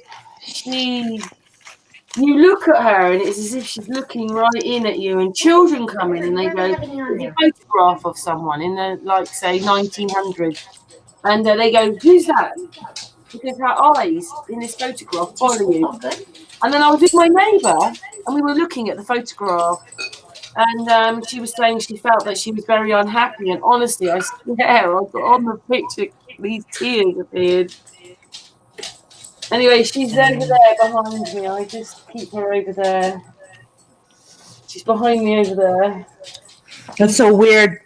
Yeah. You're brave. I would throw that away. Like, I'm just, can't handle that. It don't hurt me though, but the picture, if I'll tell you what, I'm not now on the Hangout, on the after Hangout, I'll see if I can show you. She just looks like she's looking at you wherever you go. Yeah. It's a bit weird that, but anyway, enough of that one. Just very quickly, Lesia, what's been happening with you? Is she there? Oh, I am. Well, as we speak, I'm icing my knee. No. Yeah. Well, I had a meniscus tear, and I finally got it repaired a week ago today, and it's healing beautifully. I went to my first official physical therapy appointment yesterday, and the therapist said that I'm really close to like having 100% of my of my mobility or the movement, back. Good for you. Yes, and like I've been up and about like at different times, and as the pain from the surgery itself is subsiding, I'm noticing that I don't have the pain that I had when my knee was hurt. So my husband had that surgery. Yeah. So that's rough. He really suffered. Yes. Did you get that machine? Did you get that machine that No. like bends your knee? You're sitting on the sofa and it just you No. set it and it. No, you didn't. No, I guess his is it insurance the one that provided has? it for him. Yeah, I was gonna say what is it? One that it's like ice and compression, or no? Yeah. Mhm. Oh yeah, no.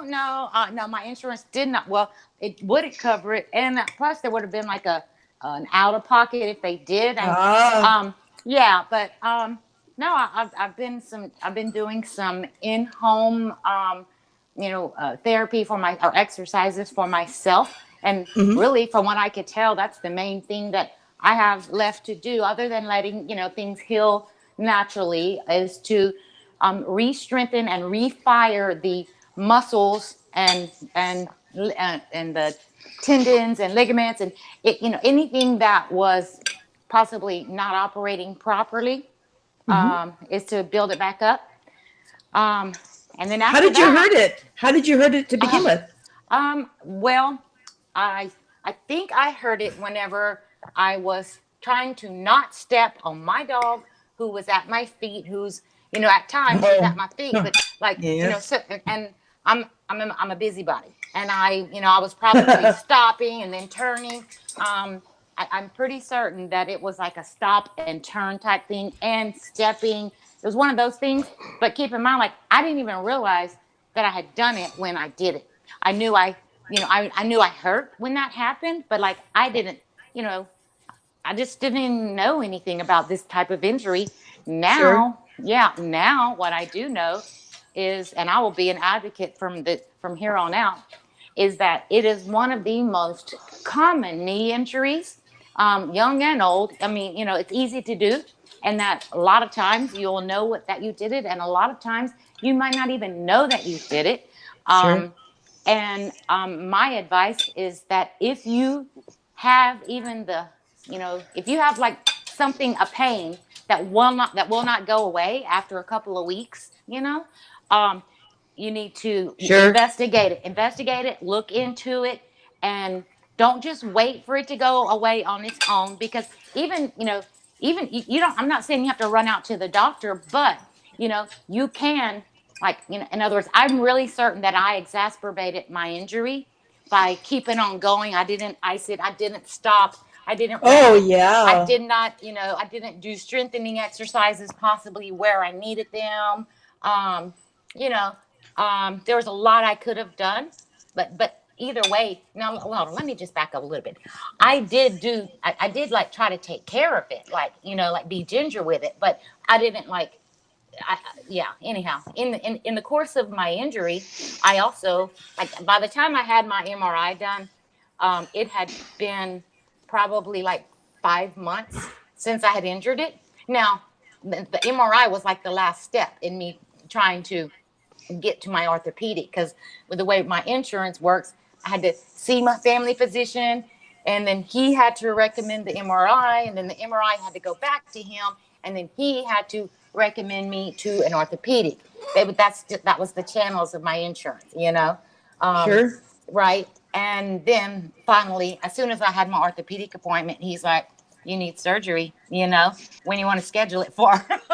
Wow. Well, he didn't say I need surgery. He said, "Do you want to get it fixed?" I said, "Yes, I want to get it fixed."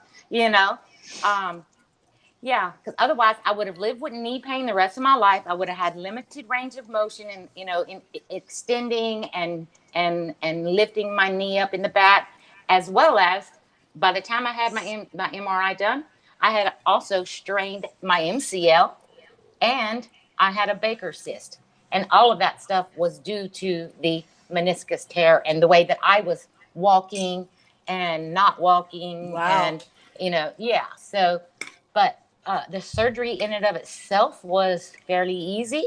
I'm not gonna lie, I really hurt really bad, but part of that hurt was from the swelling and the fluid after the surgery, because they fill your knee up with fluid so that they can go in there with 2 tiny holes, instruments to do their thing. Well, they had my bandage too tight, and like I was crying out that night, the night of the surgery. Like, I was like, I have to call this doctor. I don't care if it's 8:30 at night, 7:30, whatever time it was. I am calling him to tell him, look, either I'm being a baby or something's not right. And if I'm being a baby, then I need to know this so that I can just soldier on. Otherwise, you know, something's not right. And and sure enough, he told me that I could undo the outer bandage. It was the actual ace bandage part, and loosen it up my own self. And look, I was there with my 96-year-old mother. She was taking care of me, and I know that was kind of I know she wanted to do something for me. You know, like it was kind of one of those, like, she's crippled, and she's not crippled, but she's hobbling around. I'm hobbling around, but no. As soon as I told my mom, I was like, oh my gosh. As soon as I got to a certain point of release on that ace bandage, it was like night and day. Like, as soon as that happened, then all of a sudden I said, my knee hurts. Like, I hurt where I had my surgery, you know? So sure. Well, your knee swelled up more from when they wrapped it, you know? Well, it was already swollen and full of fluid, and they had it too tight. They just had it way too tight, you know? But my husband didn't even take the pain meds. My husband wouldn't take the pain meds, refuse. Actually, what he did was, someone at work there was some person that gone into the area where my husband works, and they were beating up somebody, and he saw it on the monitor. So he did, like, I don't know, he leaped over like a short little like swinging door. Like the kind you see in the courthouse, like those swinging doors. He leaped over that, and then he body slammed, and he took down this guy, and that's how he hurt his knee. Oh my gosh! So this is an interesting story on how he hurt it. Hold on. Wait, hold on. I hit it. Hold on. That's another thing, Karen. What's going on? Zena's wearing a diaper because she's on her period. My dog is. Oh boy! Bleeding everywhere. Gosh. I know. As for me, I did take my pain medication, but like, like, that was one of the things that I thought maybe was happening, was that my medication wasn't working, you know, and well, it just takes the edge off, really. Right. What? Yeah. I didn't. I haven't. I don't know. Only one night did I actually kind of feel like a little good on it, but other than that, it just. Even now, like I haven't taken one since yesterday. I don't really think I want to take it anymore because it's just it left me edgy and. Oh boy. Yeah. I don't know, but I'm glad you're okay, Lesia. Yes, thank you. That was a long story. I know. That's okay. Yeah. Yep. Thank you for asking. I'm glad Karen, you feel better. And, it's horrible to have you all. surgeries. Oh yes, but prior, it was worse. It was worse though not having it fixed. I can honestly say. Are you eating ice cream? Having a lunch or something, aren't you, Bling Bling? Sorry, Margaret brought me. No, she made pasta and garlic sauce with broccoli. Yeah. Sorry, I was so hungry. I hadn't eaten all day, and I was like, she brings me this hot bowl. I'm like, bring it over here. I'm not gonna pass that up. Yeah, I would. Quietly. No. I'm on a waffle kick, like a waffle maker kick. I have a Belgian waffle maker. Ooh. I bought it at like a garage sale once. Yum. Yeah, and I got it out, and like I've just been making waffles, and I looked on the internet, and you can put all kind of stuff in that thing. So I might put some other things in it too. It's easy, it's quick, you know, easy to clean up. No, Zena, you're not cleaning up. So gosh, Zena, I know, I love that kind of stuff, but I'm not supposed to have the carbs. I'm not supposed to have this because it causes inflammation, you know, in the body. But it's like when you get that hungry and it gets presented to you, it's like, I wouldn't have made this, but she made it. When Wayne was in San Diego for the 3 months, and I went back a couple times to see him, his hotel had that breakfast, that free breakfast, and they had that waffle maker sitting there. Oh, I had that a few times. I couldn't control myself. It was so good. Nice hot waffle with butter and syrup and blueberry topping, and it was so nice. You were probably making everyone hungry right now. Yeah, I'm actually really, really hungry, and I'm sorry. In the kitchen. Right. That turn this into a mukbang. Right. That happened to me the other night. I was on. maybe Uber Josh's channel or one of those. Because Poncho's not, he doesn't have his channel anymore, Karen. Well, he does, but it's a little different. But still, I was listening, and they all started talking about fast food. Okay, fast food this, fast food that, la la la. And I'm like, I'm hungry. I'm hungry. And I got in my car and went to Taco Bell, and I did. I went. I got on the panel after that, and I said, I hope you guys know that y'all totally triggered my appetite. Yeah, I wouldn't have picked Taco Bell. I think if I was going to cheat, it was late though. I don't have. We don't have a Carl's Jr. here, but I don't know if any of you girls have ever tried Carl's Jr. Their burgers and their fries. They're just so epically delicious. And like, I normally do not eat that. But Wayne's hotel was right next to Carl's Jr. And he goes, you have to try these Carl's Jr. burgers. They're so amazing.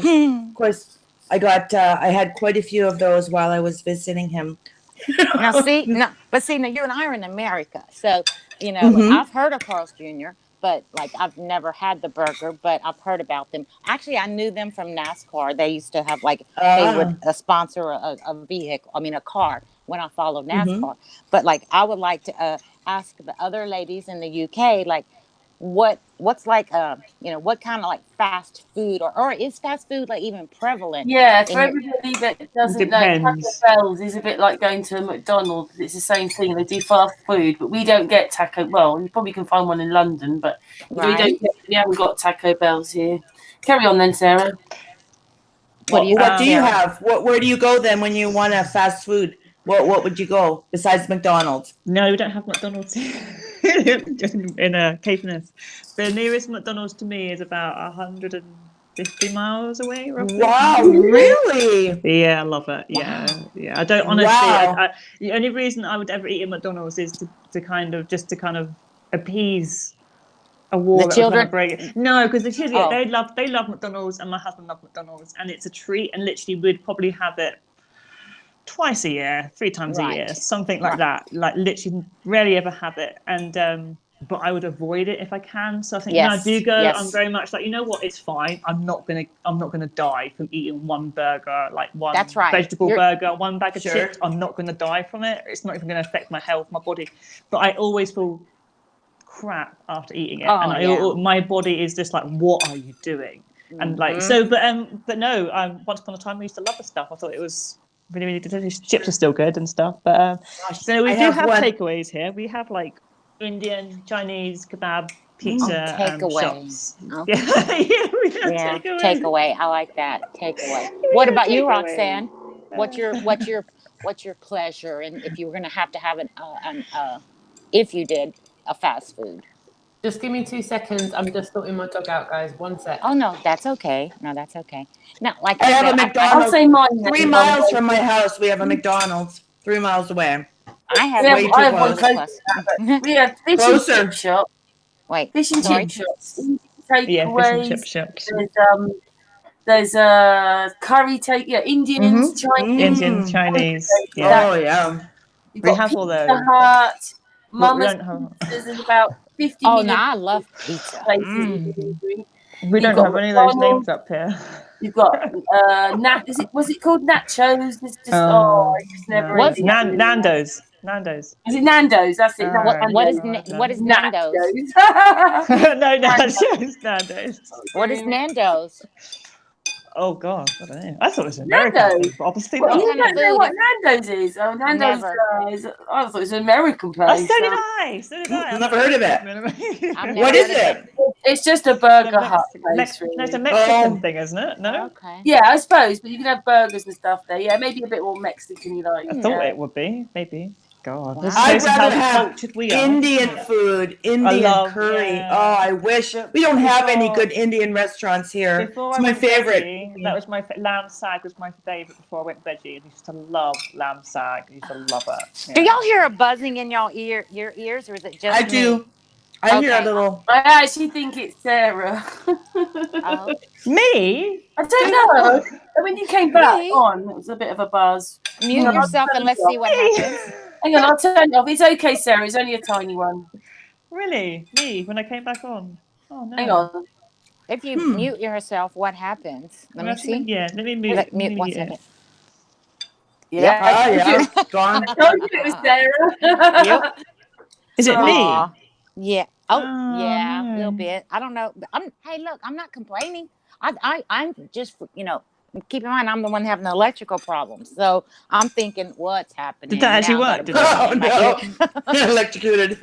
Right. I'm like, why's my ears buzzing, It was just like white noise to me. I didn't even notice it Yes, until you said I'm it. sorry. And then Yeah, I'm go like, ahead. oh, Do you want yeah. me to, should I would rather, hang up and then You're come back okay. or something? Sarah. no, We did I have would rather you trouble. stay. Trouble I'd rather You you came on said the something. hangout. You pointed out. Yeah, no. Where'd Joking. Trouble go? She was she came here. on briefly and then Then she's she went gone. off. But, on to the next one. So we've done Bling Bling's takeaway. There she is. She's come back on now. Sarah's. What about you, Patricia? Wait, hold on. Can I just say something? Look, that was not my choice of choice. My choice of choice would be my takeaway would always be a pizza. Okay, that was just it was like 1 in the morning, and I went to Taco Bell. But yeah, I want pizza. Go ahead, Patricia. I'm not sure if Patricia's Patricia. There she is. Well, what kind of pizza? More details, please. What would you put on your pizza? I like it's called the Philly cheesesteak. It's got like the white sauce, bell peppers, green bell peppers, onions that are kind of smothered, and it's got the white cheese, like it's more. It's not like a traditional pizza, although It's more rich. Yeah, Very rich. Yeah, it's rich, but it's Like the white sauce. Yeah, I like the white sauce, and and I like the crust to have like a garlic parmesan type crust. Oh yeah. Yeah, that's my go-to. But yeah, your turn, Patricia. Let's very quickly say that Trouble's joined us. Hi, Trouble. Morning. Hello, Trouble. Yeah, good morning, my darling. From Australia. The next day. Oh, it's the next day. No, it's still the day before for me. You're confusing us. Anyway, I'll come back to you in just a second, Trouble. We're just doing pizza toppings. Patricia, or whatever. Fast food. Hello. Hello, my darling. You're right. What's your takeaways where you are then? Excuse me. I've got pretty much any takeaway under the sun, but I do like Italian, the pasta. Oh, I don't like pizzas, but pasta. I love pasta. And I love my macaroni cheese, Karen, like someone else will know. Yeah. Yeah, I'm pretty much any takeaway really. Not Mexican because I don't like peppers and stuff, but we don't really have Mexican around here. But yeah, it's got to be Italian. Meatballs sometimes. I love Italian meatballs. Emma. I don't have them very often because half of the Italian places around here, every time I order a takeaway, they don't have what I want, so I end up having a burger or something like that, and I'm like, it's not really what I wanted, but it's food at the end of the day. Anyway, I'll let Trouble talk. Hi, Trouble. Hi, everyone. By the way, I don't know if I've said it before, but hi. She's got to do her takeaways, and then we'll get to Trouble. What about you, Roxanne? What takeaways? Okay, so where I live in London, I've got pretty much the pick of the bunch. I don't know if everyone can see my camera here. Oh, let me get to I've got a little app called Uber Eats. I don't know if you can all see that on the camera. Oh, yes. Sure. Yeah. Yes. As you can see, I see the reflection. There's reflections. Wait. Can we order your dinner for you and your family tonight, please? I don't know. Yes. Yeah. Well, that looks good. That's McDonald's. So they'll deliver you anything you want. Nice. Yeah. That's McDonald's. I've got, what have I got here? Let's just go down more restaurants. I'm trying to think of something people would know. So Wendy's hamburgers. No. Wendy's is good. I like Wendy's too. I've got Five Guys on there. Yeah. Oh, Five Guys. Good French fries. I got Creams, which is like a bit of a dessert place. Like donuts. Burger King can get Yeah. that delivered. KFC, Yep. that's on Yep. that's on it as well. Every kind of Italian and Chinese, and the newest addition to the list are the local shops. So if I wanted 20 cigarettes and a bottle of vodka, I could order that too. Yep. Good. Yep. Good. What about Cornish pastry? You guys never say that, and that's so good. Oh, I miss them. But you only get. Am I one saying it single, wrong? Is it? Do you say pasty? No, it's- Maybe I'm Yeah, saying I it was gonna say wrong. it's pasty. Depends. So good. Depends who you are. It's a difference between a scone and a scone. So don't get started on that. So basically, you're saying if you wanted cigarettes and alcohol, they would deliver it to you, correct? Basically, Pretty yeah. much. Yeah. Yeah. Wow. Yeah. They'll deliver Nando's. They'll deliver whatever. If you order it, they'll deliver it. They do that here. Well, I have Uber, but they will do. No, I'm sorry. We have Waiter, the Waiter app. Uber didn't come here to my town, but what they will do, like they'll you pay whatever the menu price is, and then I think they charge you like Couple of dollars. $6. No, $6. Okay, but over here is £2.50. And the tip, and you know, and you're expected to tip, which I would tip anyhow. Yeah. But yeah, they say that $6. You know, the delivery fee is not included in the tip. Yeah. Cool. So it just costs lots of What's money. your favorite though, Roxanne? What's your go-to? We always kind of say what our Oh, go-to is. Mackin. That's my favorite. It's a Chinese delivery. It's Mackin. They're really yummy. Yum. Okay. Cool deal. Yeah. Anyway, should we ask Trouble, what's your favourite takeaway? Or what takeaways do you have around you? I don't eat a lot of takeaway. I'm not real keen on it, but I'll eat Thai. Anything really. If I'm hungry. What do you have it? Do you have access to these? To lots of delivery places for food in your town. Oh yeah, Brisbane has everything, but I don't get it. I can't afford it. Right. Yep. if I'm going to get takeaways, I'll just buy it at the shop and bring it home. Or maybe if my kids are home. But I don't eat a lot of pizza. I don't like pizza. Yeah, it doesn't have to necessarily be delivery. You know, it could be just you drive in and pick it up, right? Yeah. We're just like fast food. We're just talking fast food. Fast food, right? That'd be Kentucky and McDonald's frozen Coke and milkshakes. Frozen? What do you mean? Oh, like a slushy, like a Slurpee? Yeah, but it's frozen Coke. It's actually Coca-Cola that's frozen. Yeah, like a Slurpee. Okay. Well, no, not a Slurpee. Slurpee's a ice with cordial on it. This is No. frozen. Slurpees are, they are like a frozen Coke, but you drink it with a straw, and it's very, very thick. It's not like a snow cone with just ice and topping on it. No, this is in fact where I come from in Winnipeg, Manitoba, where I was born. It's the Slurpee capital of the world. It has been year after year after year. And to think that like 9 months out of the year, it's like freezing cold there, but they still manage to buy more Slurpees than anywhere else in the world. Where at? Winnipeg, Manitoba. You Google it and you'll see Winnipeg, Manitoba, Slurpee capital of the world. You get them from 7-Eleven. Okay. Yes. Circle K and 7-Eleven. Yeah. And then we've got those boost shops here. So I go and get fruit drinks from them or from the organic shop. They're so expensive. Well, see, that's the thing around here. All of the healthy food places, okay, they don't stay open late, and that's what'll get you. You know, like if you're a night owl, or especially if you're a flat earther, you get a hankering for something, and if you don't have it in your house or whatever, and you have to go get something, you're stuck. But yeah, because I can't drive, I don't get out at night time at all much. True. The buses don't run on a Sunday, and my bike's broken. So my bike's been broken for about a month now. I'm going stir crazy. Oh no! Like, are you talking like a pedal bicycle or like a motorcycle scooter? Like, what do you mean? Electric bike. Oh, okay. What Yeah, happened to it? I ran into a chunk of concrete, and so that buckled the front wheel. So I Oh, replaced no. that, and then the tire went flat. So I replaced that, and then the back tire went flat. So now I've got windy-proof tires and tubes on it.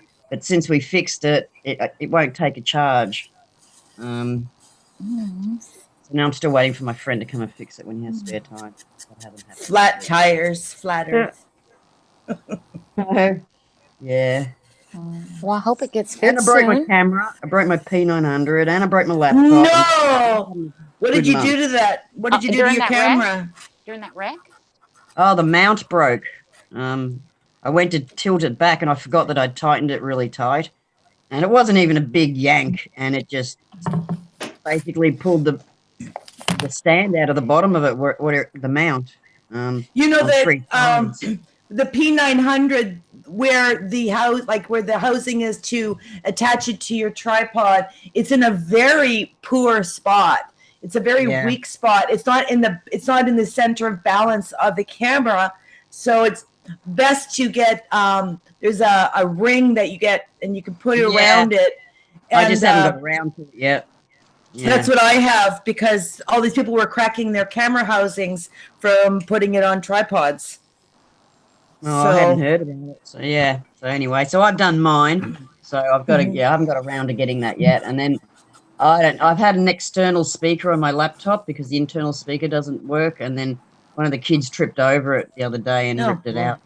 Now there's no sound on my laptop.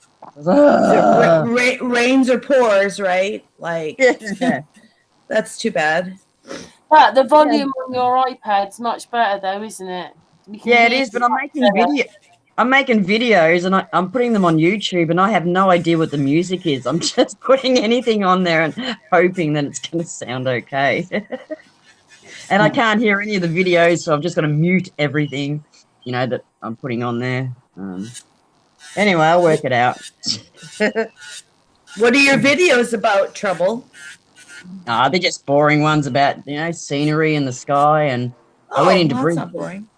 I went into Brisbane the other week, and so I've got one with titled Mud Floods, but I don't know if it is mud floods or whatever. But Bling, you're doing your nails. Oh, sorry. Sorry. You just thought everybody knew that's bling bling. Yes. Yeah, it's not a vibrator. It's my door. She's Margaret, that was amazing. She's asking me how it was. That was so good. I should have gone live and showed you girls what I ate. It was amazing. I must smell so badly. We of garlic. heard it, okay? We heard it. Yeah. We heard you choking on it. Yeah, I swallowed wrong, like when I took a sip of my coffee, and that was awful. Down the wrong way. Shout out to the chat people and friends. Hello, everyone. Big love to the chat room. Yep. Yes. Yep. Hello. Yep. Yes, we've done fast food then. Well, Karen, did you say what you like? What's your favorite? If I had to go for something, I don't know. And we've also got a Toby Carvery. They're okay. At least that you can have lots of That vegetables. Chinese by your place, Karen, they were nice. Oh yeah, where we got that Chinese from. Yeah. Yeah. That was nice. Yeah, we were really hungry for that, weren't we? Can you, Who's got the birds in the I was just background? about to ask you if y'all could hear the dove. There's a I dove hear in the dove. tree. I love those doves, those morning doves. Yep, he's sitting in a tree up above me. I have two that live in my yard. I got two in my property as well, and such a pretty sound. There they are. Yeah. Woo-hoo, woo-hoo. It's Makes by it itself. sound like It must summer. It's not summer here yet. Oh, it's spring quite here. cold here again. It's just got a bit cold and miserable again. We never got one freeze, not one time. I mean, like maybe close to freezing or close to a frost, but never froze, not one time. My grass is green. I trimmed my roses this morning or today. Nice. Yeah, it's crazy. I mean, and where are you? Where do you live? What state? I'm in Louisiana. Oh, okay. Yeah, about 40 miles off the coast of the Gulf. Mhm. So we're pretty Ah. far south. What we normally at least get a freeze. Excuse me, sorry, I have a choke.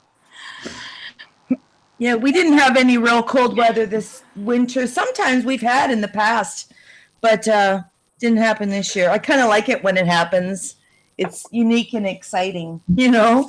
When it gets into the 30s, it's happened a few times over the years. It's also good because it, like, you know, in Louisiana we have mosquitoes and Yes. bugs, and you need to, you know, you have. I mean, I say that. I mean, in the past, if it's been extremely wet and warm, that's where the mosquitoes will breed.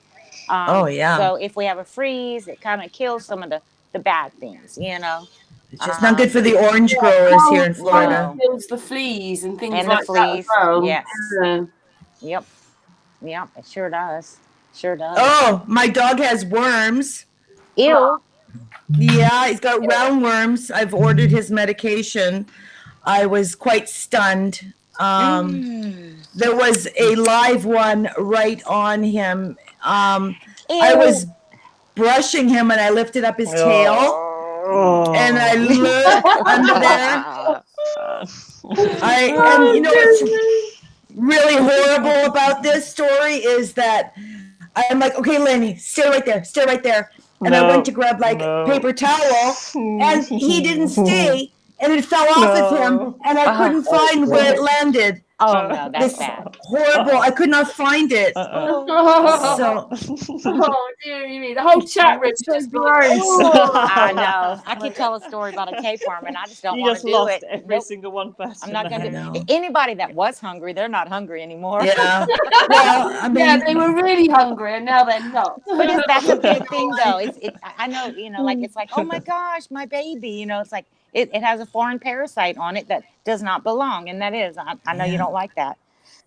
well, I raise chickens, you see, so that's common. So everyone's getting wormed. The chickens are all getting wormed. And my dog, I'm going to treat all three of my dogs with the wormer and the cat too. Yeah, Lenny, you. I'm talking Okay, about I you. wormed my dog the other week. Oh, yeah? You did? Yeah, basically, I think you cannot cut her claws. I took her to the vet, and two people have to hold her while they cut her claws. And then I said, I brought her here so that you'll give her a worming tablet. They said, we are not putting our hands anywhere near her mouth. Anyway, the thing is, the wormer was the shape of a little bone, like a treat, and it was the same as the treats they have there. So she's been eating a few of the treats there because they have the little treats for the dogs. And then basically I went to give it to her, took it and ate it, and I thought, oh, thank goodness. You're not trying to get your dog to take a tablet, is it? Yeah. No kidding, right? Yeah. It was shaped like a little treat, and the dog ate it. Oh, my goodness. Claws is awful. We have to take her to the vet to get her claws done. She just keeps going for you. That's a shame. She doesn't like her toenails clipped. A lot of little dogs are like that. You know, they just get scared and they think you're going to cut their vein. Take her in, they put a muzzle on her, and I'm out in pets. I can hear this dog going, nah, this dog going mad. Oh, boy. But, you know, you have to get their claws cut because it's cruel otherwise, isn't it? Sure. Well, it's... Bling, Bling, you owe Super Leads an apology. You also owe, is it because I is flat? Also an apology. They were eating and they, no. Hey, I just had pasta. Good thing I'd already eaten it. Sorry guys. Hey, Roxanne, come put your microphone on. Roxanne's got to go. I'm right here, girls. Yeah, I'm gonna have to go, but I just want to say tonight's been awesome being here with all the girls. Can you say something? Can you tell me one thing? What is it that? Okay, someone had wrote in one of the chats earlier something about you have a gentleman that's gonna. Is it a surveyor? Is it a surveyor? Yeah, we're gonna survey some land, like 20. I could be confused. Is that correct? Are you gonna making a video with a surveyor? Or is a surveyor going to join you to test the flat earth? Yeah, so I've been making observations with the learned individual who's been showing us repeatedly that we're not living on what we're taught, and I'm going to carry on with those. So that might be what they're talking about. You had a premiere, they said. Yeah, a premiere was coming out. Yes. So Please tell me. I put an update on YouTube. At the moment, it's sitting at around 60%. It's not going to be finished until about 2 a.m. So I'm now going to reschedule it for 8 p.m. tomorrow. Okay. Oh. Okay. Good. Well, I'm glad I asked you. Then hopefully Awesome. that people got informed. Awesome. Yeah. Awesome. Yeah, I'm not yep, looking yep. at the chat room right now, guys, because my phone's dead and it's charging and I'm not able to see it just now. But you still got to go, Roxanne. Yeah. Unfortunately, so guys. Good chatting. Thank you. Trying to be everywhere at the same time is difficult, to say the least. But you know, Busy lady. and I'm already looking forward to the next ladies' night. I think these are an awesome opportunity for us all to kind of get together and brainstorm a little bit and kind of exchange experiences. I think that's Yeah, important. because in flat Earth, you know, if you go, I bet if you look on your hat in your channel, Roxanne, when you look at the statistics, the women is about it's less than a quarter of what is So definitely important. quarters men Mhm. and a little quarter women almost. That's what my statistic says. And this is important for that very reason. It's all part and parcel of this going towards being socially accepted to talk about. Yes. Not just Yes. the fact that we're not living on what we're taught. So many things. Another thing that I didn't get time to talk about with you girls tonight is 5G. I think this is something that we all need to be discussing because it's real. It's affecting people's health right now. Yeah, so the more people can get that conversation out in the open, there's glad to say there's people at Speaker's Corner that they're talking about it regularly as well. So I do not Roxanne, consent. I put a video out about that, and I found this web page, and it said obviously it's about not having 5G towers. And there's a website. It's Parents for Five, whatever it is. It's on a video I've got. Just look up Sun and Moon 5G. It'll be on there. yeah. And basically, it says do not have those towers near children or humans. Just don't have them anywhere near humans. Right. And what does Where that have you got them? Exactly. I think the more that subject can get put into the public domain and be socially accepted to discuss without being conspiratorial, Wow. I think that's what we're all striving for in some way, shape, or form. So, yeah, I'm going to have to go. Massive love and Okay. respect to each and every one of you. Bling, Bling, Lisa, Patricia, Sarah, Karen, Trouble About, all Yep, of you. it's good to see Everyone in you. the Good chat to speak room, to you. everyone. Yeah, bye, darling. Bye Love bye. you, Thank you, Roxanne. darling. Love you. Take care, Roxanne. Back to what she was saying, though. Do y'all think that it's possible that there are more flat earthers, women that are flat earthers, and I mean, we just don't hear from them? What is it like? Different factions. There's definitely more factions of flat Earth in general than people are aware of. Wait, People seem factions? to, What do you mean by it? Like yeah, groups? yes, absolutely. I discovered that myself, that there was a faction of flat earthers right here where I live, and I had no Oh. idea about them.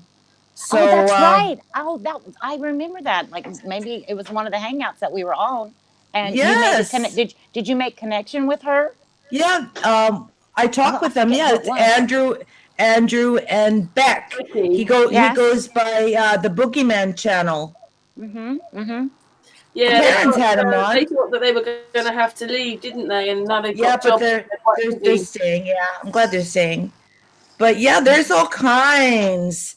All kinds. A lot of people just seem to think it's just, the silly. It's just those are content creators, the channels, but there's way more flat earthers than there are like channels on YouTube that like talk about it, Right. I don't know why. Right. Absolutely. There's all kinds. And there's a lot of people in the closet over flat earth because they're too worried about backlash, losing their jobs, Could it be etc. put in the loony bin? Yeah, absolutely. Family, family thinking that you're crazy.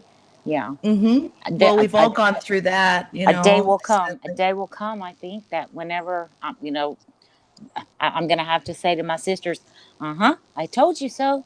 You didn't It's not listen, even enough. It's not even enough to say that. Like it's not even enough for what they've put us through. Right. And I was Yeah. going to say, all the bullying. It's in every topic. And Oh, it's just yes. it's getting too much, like I mean, fair Yeah. income. Like, yeah, look the curvature. Oh wow. Okay, bling bling. Listen to this. Wait, where are they? Listen, seagulls. Oh, yeah. Oh, Cool. They Do you flew live right by the over. ocean? Well, I live by a lake. I live by a lake. Huh. But yeah, a flock of seagulls. Funny. I love birds, though. I I do mean, too. I'm I'm a in bird tune to them nut. when I hear them. Mm-hmm. I'm a bird Yeah. fanatic. Feed the birds, people. Feed the birds because they will run out of. They're running out of food due to the pesticides and things. Yeah. Yeah. Karen, I'm gonna have to go to. I'm gonna like. I know I said I'm icing my knee, but it's really hard for me just to sit down and talk. I'm kind of a walk and talk. Oh, So I'm gonna Oh, it's really probably. nice that you joined us, Lesia. Oh, I'm glad. yeah. Sorry, I was late, And I and love your new icon. It's better than that man that you heard up. Oh, yeah, that's really Oh, cute. I no. wanted to make mention. I really think that's adorable what you have there. Thank you. Well, I like the Pirates. I'm Hmm. part of the after Pancho Pete had shut his his channel down. Um, Someone named it the Pirate Stream, and I don't know why. But then, so now they call them. A couple of them have different hangouts, and they call it like the different pirate ships, and they'll say, ahoy matey, and this and that. Well, I jumped right on that because where I live at in Lake Charles, there's a lot of folklore about pirates and pirate treasure. Ah, Yes. Yep. Yep. And so they even have like a 2-week pirate festival in my town. So yeah. really? Yeah. 2 weeks. 2 weeks, girl. Yep. They used to call it Contraband Days, and now they call it the Uh, Pirate Festival. Matter of fact, the Jolly Rogers flag was the kind of like symbol for the festival, and mhm. due to political and ethical reasons, they did away with it because apparently it was offensive because the pirates were pillagers and thieves and this and that. So, yeah. Wow. Yeah. Yeah. But So Karen, you're a female thief, are you? not well, no. I just like to say "r," you know, me. I'm always kidding around, but I want to say thank you for having me, Karen, and I love you. Oh, it's always a And pleasure, Lesia. yes, and all the rest of you ladies, you beautiful, flattered Lovely ladies. chatting to you. Lovely chatting to Yes, you. Sarah, Patricia, Bling Bling, Trouble About, and to the chat. I love you all. Have a good Friday. Rest with your knee, and I hope you get much better. Well, it Oh, sorts itself out in the I, next few days for you. you know Yes. what? Yeah. This actually is the best that I don't know if you guys have just picked up my vibe or what, but this is the best that I felt since. Yeah, Well, it's you been a week. sound pretty happy. It's been a week today. Yes, I'm like, and I'm not on pain meds or anything. Sorry, No. Lesia. As So you get older, everything takes longer to heal. It just does. right. Are you calling me old? I don't like No, you. I'm No, not. You're probably much younger than me, but I'm just saying, no, you I'm notice not. it, don't you? You We notice all it as you know get. I'm 55 years old. Okay. Uh, Mhm. is that how old Wh- I am? Yeah, I was born in '63. But anyhow, Yeah. I know what you're When's your saying. birthday? What month is your birthday in? I'm a Libra. I'm an October baby. I'm Ah. older Hmm. than you. Well, not by much. And you know So you're what? just a little bit older than me. I'm December. Okay, age is just. I mean, age is just a. Yes, Yeah, when it comes right. to your physical body, you're right, Karen. I mean, if you don't take care of what you have now, it can Mm-hmm. hurt you down the road. And I'm not saying that I wasn't taking care of myself, but obviously, like as you get older, like maybe you shouldn't be, doing some things without like properly stretching and whatnot, So and and whatnot. I like to say that. you know What's what? that? I've done yoga for a couple of years now, mainly because of the strokes and to help my movement. And I'm sitting a lot straighter, standing a lot straighter. And when I had the Hmm. bike accident, kind of like the bike came to a complete halt, and my body went one way and one leg went the other Oh way. So like boy. Oh, ripped all the muscles down the front of my leg and up my bum and back. And Ugh. whoa. I think I healed a lot better because I'd been doing yoga. Um, Hmm. it Yep. doesn't make you fit. I mean, I went line dancing and couldn't last 20 minutes, but it makes you more flexible. Yeah. Right. Right. So you just need to And- add some cardio, and then you'll be good to go. Well, you can actually heal. You know how like you have, they call it collapsed discs and things? You can actually, I don't have the right words for it, but regrow that mushy stuff in between them from using them, but from doing yoga and stuff like that. Right. I love your accent. Did you say yoga? Yoga. Yoga. Or Uh-huh. yoga. I'd probably say yoga. Yoga. Yeah. Well, okay. I'm gonna hop off, and you ladies, I love y'all. I'll see you soon, and y'all, love you. Lesia. Yep. Take care. Love y'all. Bye. Bye. Bye, honey. Love you, Lesia. Oh. Oh, she's gone, Patricia. Just asking as you're all on here. So I'm a Gemini. What star signs are the rest of you? Cancer. Oh, Cancerian. Virgo. Cancerian. Sorry. Cancerian. I'm Virgo. My daughter's a Virgo. What about you, Patricia? I forgot. No, Patricia's a Gemini, like me. For goodness sake, we're one day apart on our birthdays too. Are you the nutty twins? Yeah, we are. Except she's the quiet one, Chatterboxes. the noisy one. The quiet one. Yeah, chatterboxes. Gemini's all chatterbox. You'd think so, wouldn't you? Well, they're like people, aren't they? That they're twins. They've got split personalities. Yep. Yeah, I'm pretty happy most of the time. Just odd things get me going, but yeah, there's supposed to be a positive and a and a less secure one in Gemini's. But anyway, what are you? I've forgotten. I'm Sagittarius. But like I said, I really don't like to subscribe to any of those things anymore since like my story from earlier. So I don't really look at any of that. I used to read tarot cards and all of that, and now it's like Thing is, though, no. you're part of all the 12.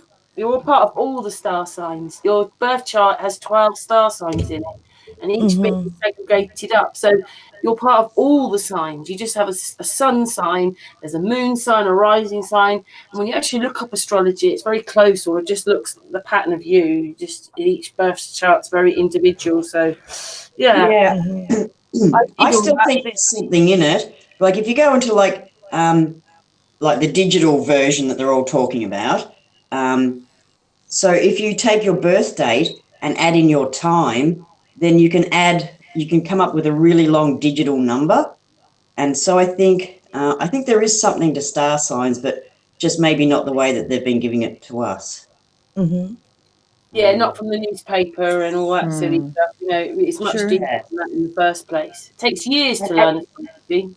And maybe we are born, like if I was going to make, a digital game, I would have 12 different personalities, but you would all be able to access the other ones. And maybe for us, that's what it's about. It's about not being just that one in the 12 personalities, but getting to all 12, if that makes sense. Yeah. Wow, it's 7:35 and it's still not dark yet. I'm loving this. Wow. Yeah, just looked out the window. Yeah, because the sun's going down, but gone forward, haven't they? Bling bling, but ours don't go forward. 2 weeks on Sunday. I don't think they're going to fall back anymore. I think this is it. We're going to stay on this this Eastern Standard Time permanently.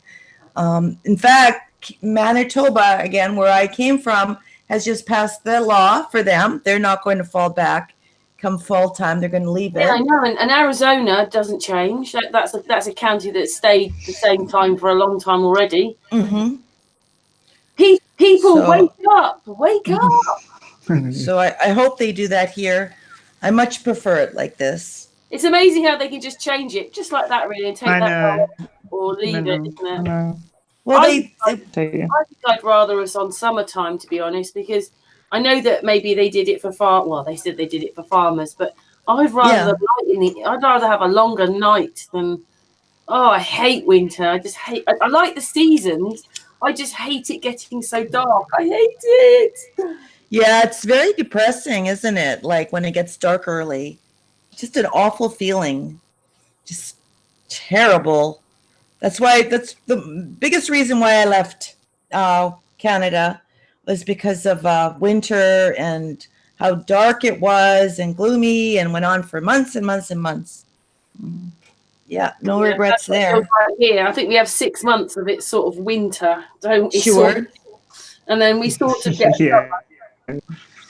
sort of. But it's fresh up here.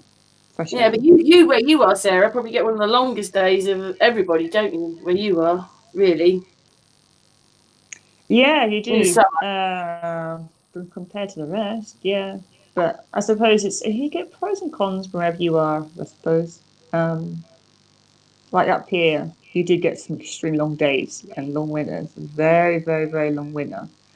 And it's freezing cold and the wind blows a gale force wind and it rains constantly. But I wouldn't go back to a city just because the air's so fresh up here and clean and open, you know. So pros and cons wherever you are. If you live in a city, you've got the convenience of everything being on your doorstep. But what took you there then? Because you're not from where you are you? So no, my mum, she went up to Orkney. I actually think the first time she went up, she was doing it for like her archaeology trip, and she was doing up there. And she then bought a holiday home, and then she moved up there, and we kind of more or less, most of us children kind of followed her up there, really. And that was it. That's about 15, 17 years ago. It was quite a long time ago. What's your mum? Because obviously it must be darker and colder there. What drew your mum to the Orkney Islands then? Just the way of life? It's got something about it. It's not for everybody. It really isn't. Definitely, because it's so remote. Flat. There's no trees. There's barely any trees over in Orkney. But and that's the only way I can describe it. There is something to it. Especially if you go over in the summer and the spring, it's really, really, really, really beautiful. So she went over there, and it's got a lot of history to it. And yeah, she fell in love. She fell in love with it. And I went over and I loved it too. So, but that was in the summer before I'd actually spent a winter there. I must. And then the winter, there's pretty hard winters over there, even in comparison to what they're like here. So yeah. Yeah, well, I suppose I'm not being funny. It's a flat earther. You feel like you're on your own anyway. I'm not in a little prison myself with my little computer. I don't want to go out there the same anymore. It doesn't mean the same anymore. Just I don't know. You know what I mean. So your mum's where most of us want to be, like remote. Probably, yeah. It is. It's very, very, very remote. Too bad. You have to get 2 ferries over there. Ferries run twice a day and stuff. So. Wow. Yeah, that's. Yeah. I don't like that though. When we lived in the Bahamas, I hated living in the Bahamas. I felt so isolated and trapped on this little island. It's only, what was it? Is it 12 by 7? I can't remember now. It's very small, and there's so many people that live there. It's so crowded in Nassau. Yeah. No, it's Nassau. Saying it wrong. I said NASA. Nassau. I think there's 600 on the island. I think she told me. So it's not tiny. It's not massive. But yeah, 600 people. 600,000. Oh, 600 people. That's crazy. So it's a way of life. You either love it and you accept it and you kind of embrace it, or you would go stir crazy. It's not everybody would enjoy living on that remote island, and they have like one shop. Jeez, it must make a killing. No, it doesn't. They literally scrape by because everyone goes on the ferry and they go over to the mainland. They shopping. They fill the cars up and they come back, and you've got your own land. You grow your own vegetables. You've got your own chickens and everything like that. It's very self-sufficient, I suppose, way of life. Yeah, no, it's you embrace it.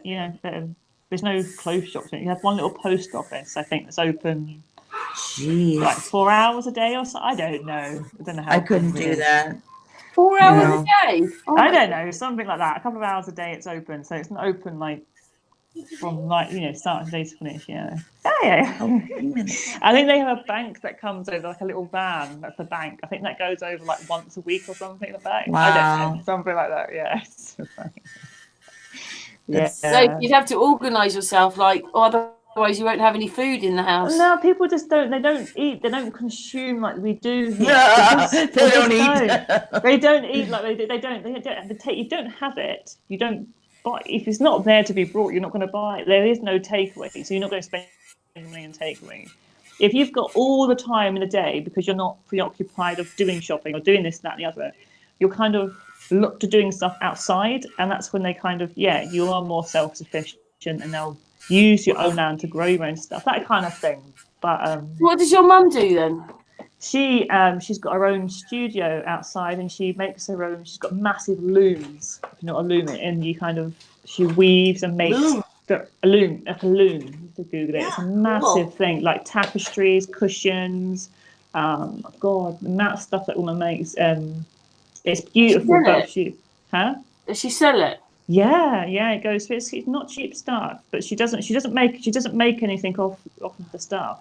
Weird Weaver, it's called. She's on Facebook called the Weird Weaver. So yeah, she doesn't make a profit from it. She just does it because she loves it, and it is truly beautiful. I'm not just saying it's truly beautiful. And she does like customized stuff. It's beautiful. So she got her own little studio. She goes out and does a little thing in the day, cushions and wall hangers, curtains, blanket, everything and anything, But that's what they do. They have their own thing. They make stuff. They sell stuff. Soap. They make their own soap over there. What else do they do? Wow. Did you call her the weird weaver? Let me see if I can find it. Is it spelt weirdly? Weird. Weird Weaver. Let me see if I can find it. But for Bling Bling, it would be her worst nightmare if she ended up on the Orkney Islands. Yeah, okay. It's called the Weird, spelled WYRD. Weird Weaver. WEAVER. So it's like the Y Weaver. That makes sense. Yeah, it's beautiful stuff. You see all the wall hangings. That's all she makes in her little studio outside. How did you say that again? Yeah. And then Weird spelled WYRD. Weird Weaver. So she is, and all the stuff she kind of makes is based on like the islands, or what you call like goddesses and things like that. All through the different types of the seasons. It's incredible. She makes her own design. She draws her own stuff. So over on the little island, she keeps herself more than occupied, and she makes her own bread and soup. And her husband, my stepfather, he grows. He's got his own allotment, and they just potter about and say that's an island life anyway. I can't find it.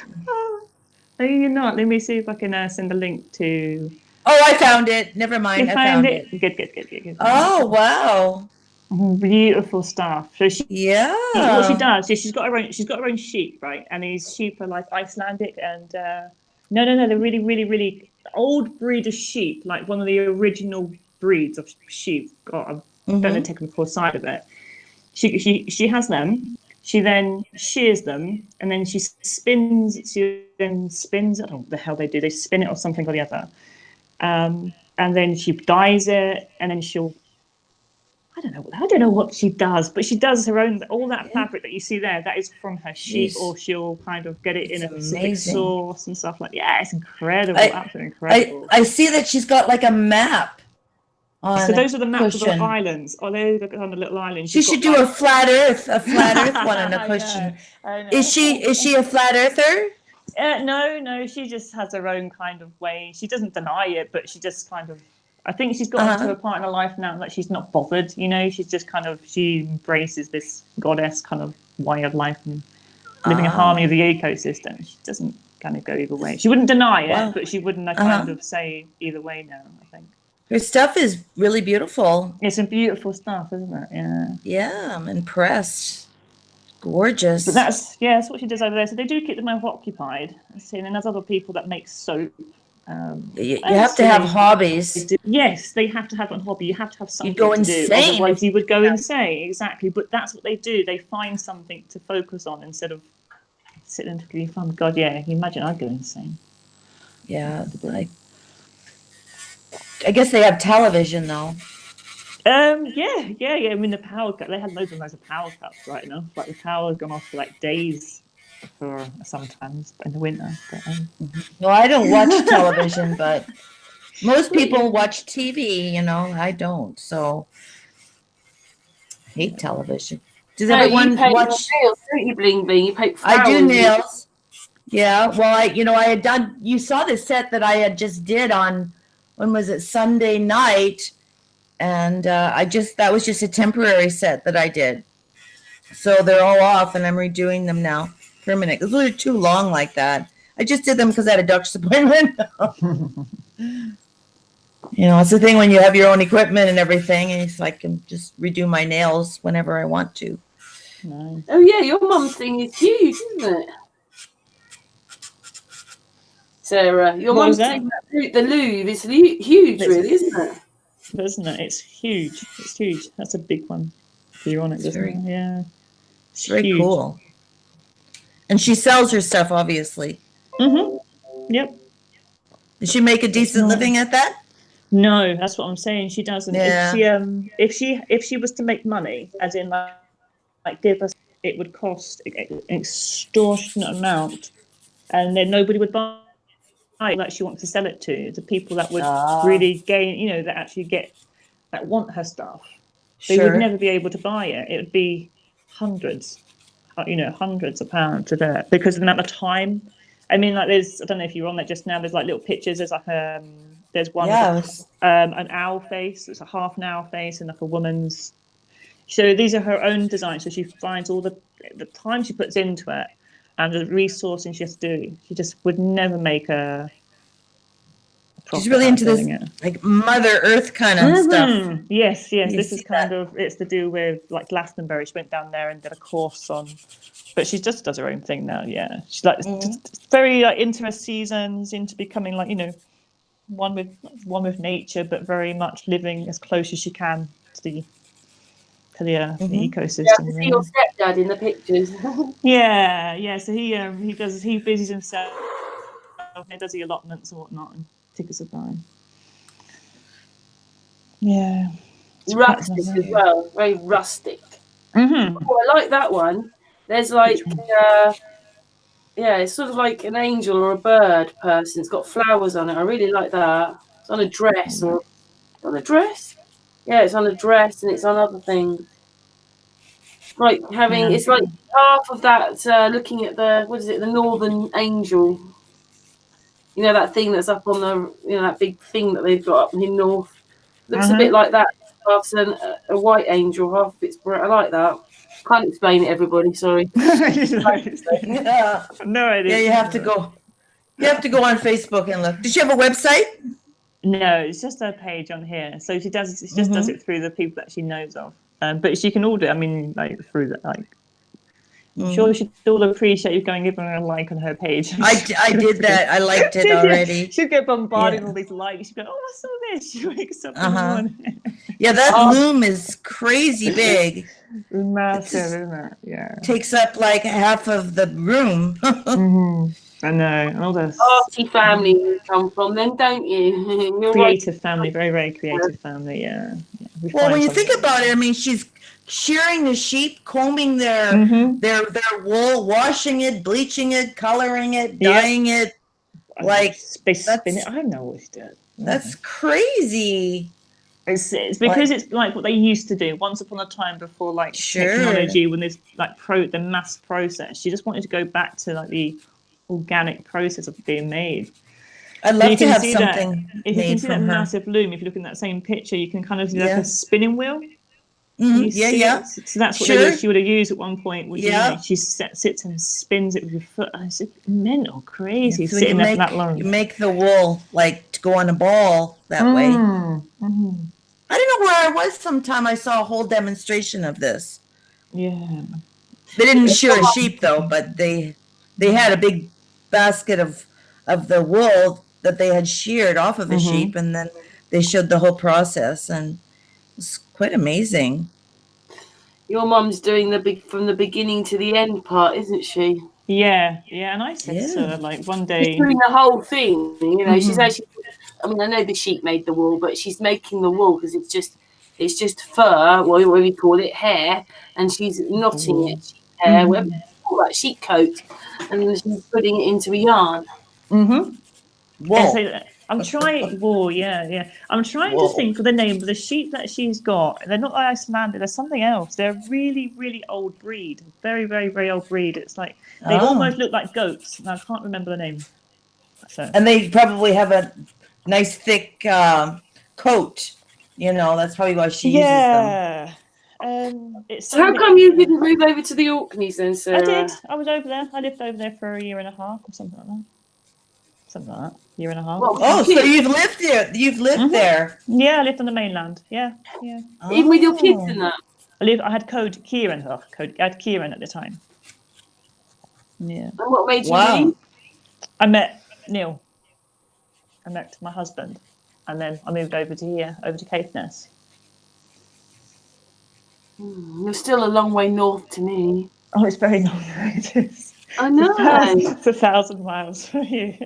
I know sometimes it surprises me that, you know, when it takes, I know that America's absolutely huge. We can never compete with America, but sometimes I think, are they lying about the size that we are? Because it still takes quite a few hours to get to Scotland. By train it and bus it down. I think it's about an hour and a half by plane.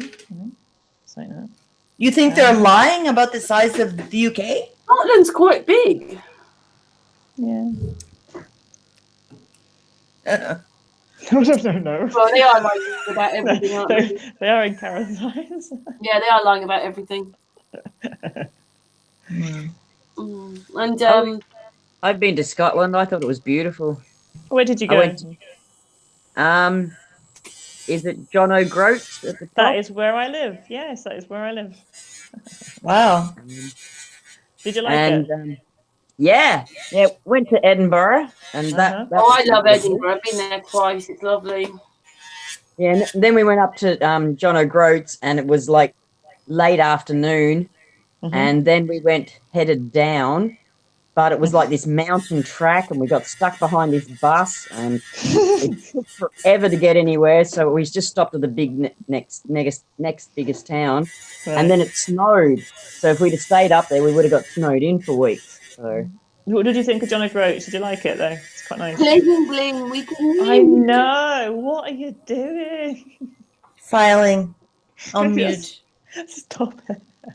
I don't remember much being there. Was there just No. stones and? That's about right. Yeah. It's just open sea. Yeah, that's basically it. It's like really, really open. Everyone comes all the way up to see John O'Groats, and it's like, huh. It's just a sign. Yeah. Yeah, but it's part like I remember like being at the top of Snowdon and I stood on top of this rock and you sort of say, I'm the tallest person in the UK right now. You do these things, don't you? Oh, funny. Yes, I do live there. I live like 10 miles away, so yeah. You do it quite regularly, do you, Sarah? What, I'm furthest north on the UK.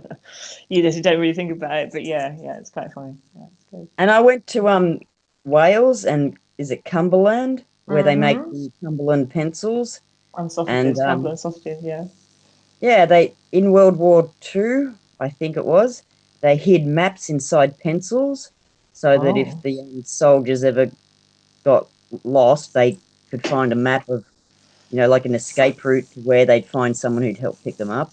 And the Germans never found it. And they called it the black market because from that area. Maps in pencils, did you say? Yeah, Cumberland pencils. How big, small were these pencils to get a map? Yeah, if you snap the pencil, inside would be this tiny little map. Holy crap. Wow. Sorry, carry on. Sorry, I'm just like trying to visualize getting a map in. But yeah, okay. Yeah. Wow. Oh, apparently. They were pretty big pencils back in those days, I guess. I don't know. Yeah. And the black market was called that way because they were dealing in secret in lead. Was it lead that they were? Probably. Yeah. Or coal. lead or coal, yeah, Well, something when like that. lead's going pencil, yeah. Yeah. And that's where it became the black market, named it that, because they all got dirty dealing with the substance. How long were you in the UK for then? Yeah, it must have been quite a while to. My ex-husband was born in Stoke-on-Trent, so went over for about 2 or 3 months when I was in my 20s. 2 or 3 months. Wow. Yeah. That's quite a stay then. I suppose you'd have to if you think that she was in Scotland, Cumbria, and Wales. You'd have to do that in a click. Yeah. No, I did London. I did the double-decker buses, and I went around the Monopoly table. I had a prawn cocktail in Park Lane, because Mayfair's just houses, I think. I didn't get to the White Cliffs of Dover that I wanted to do, but I did see a pantomime. Cool. What did you see? Oh, geez, I don't remember now. It was some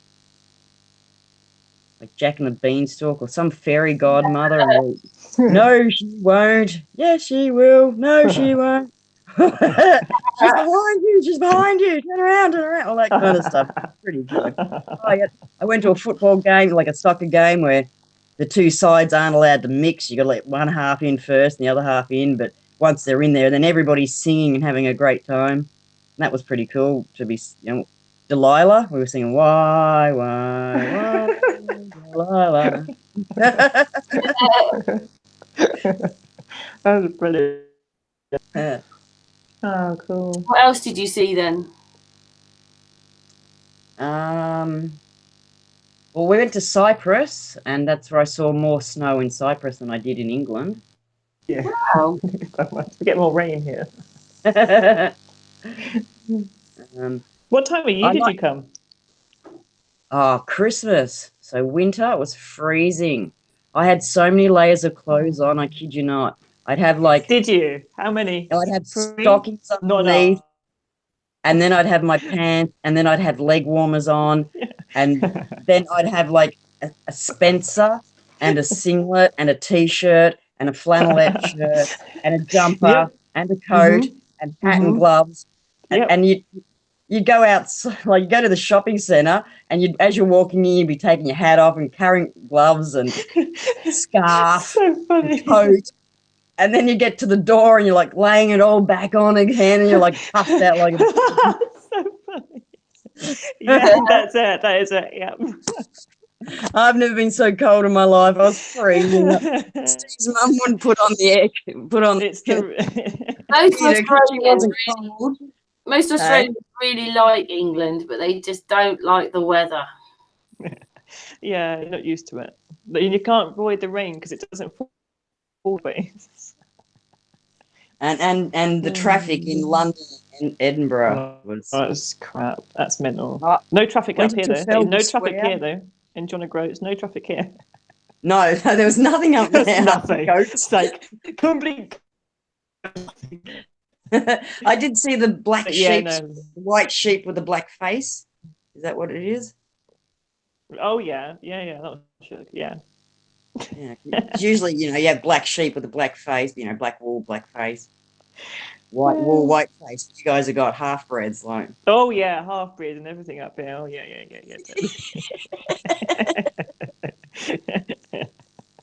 I put a picture up today on my page. The horses, we've got the horses in the gardens just now, and I opened the back door this morning, and I had both horses just standing outside the back door waiting for me. Oh, that just showed brilliant, absolutely fantastic. That's it. Bling will be talking now. She loves horses.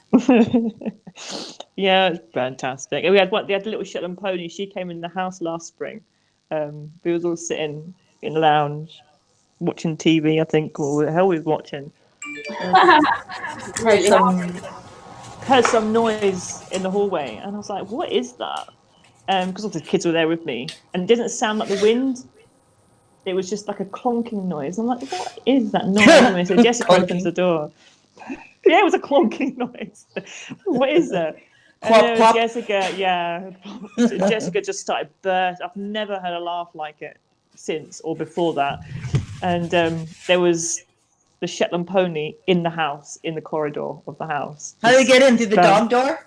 No, for the back door. The back door. You just had the back door open in the summer, like in spring, summer, whatever So it was. cute. And you just it's so funny. So Bling funny. Bling would like that though, wouldn't you? Because Bling Bling's got a lot of animals. Club. That'd be You'd so probably cute. love it if the horse was in there as well, wouldn't you, Bling Bling? I think that'd be hilarious. And you didn't get it on video. Oh, I did. Now I've got a picture of it. I'll see if I can send it to Karen. Maybe she can like put it up for everyone to see if you want me to, Karen. It's so cute. Love to see that. Let me see if I can. Karen, talking while I do it. It's going to take a minute to do it. Can you put it in the chat room? I don't know if I can. I've no idea how to. I could try. I'll see if I can. Give me a few minutes.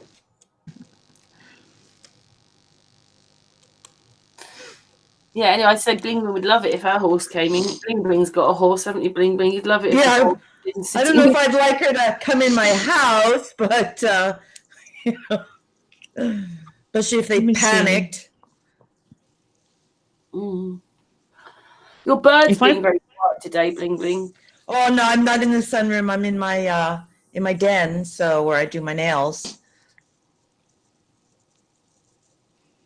Yeah, if everybody Bling Bling paints on her nails, little flowers and all sorts of Well, things. I do I do more than that. I do acrylic and gel and all of that.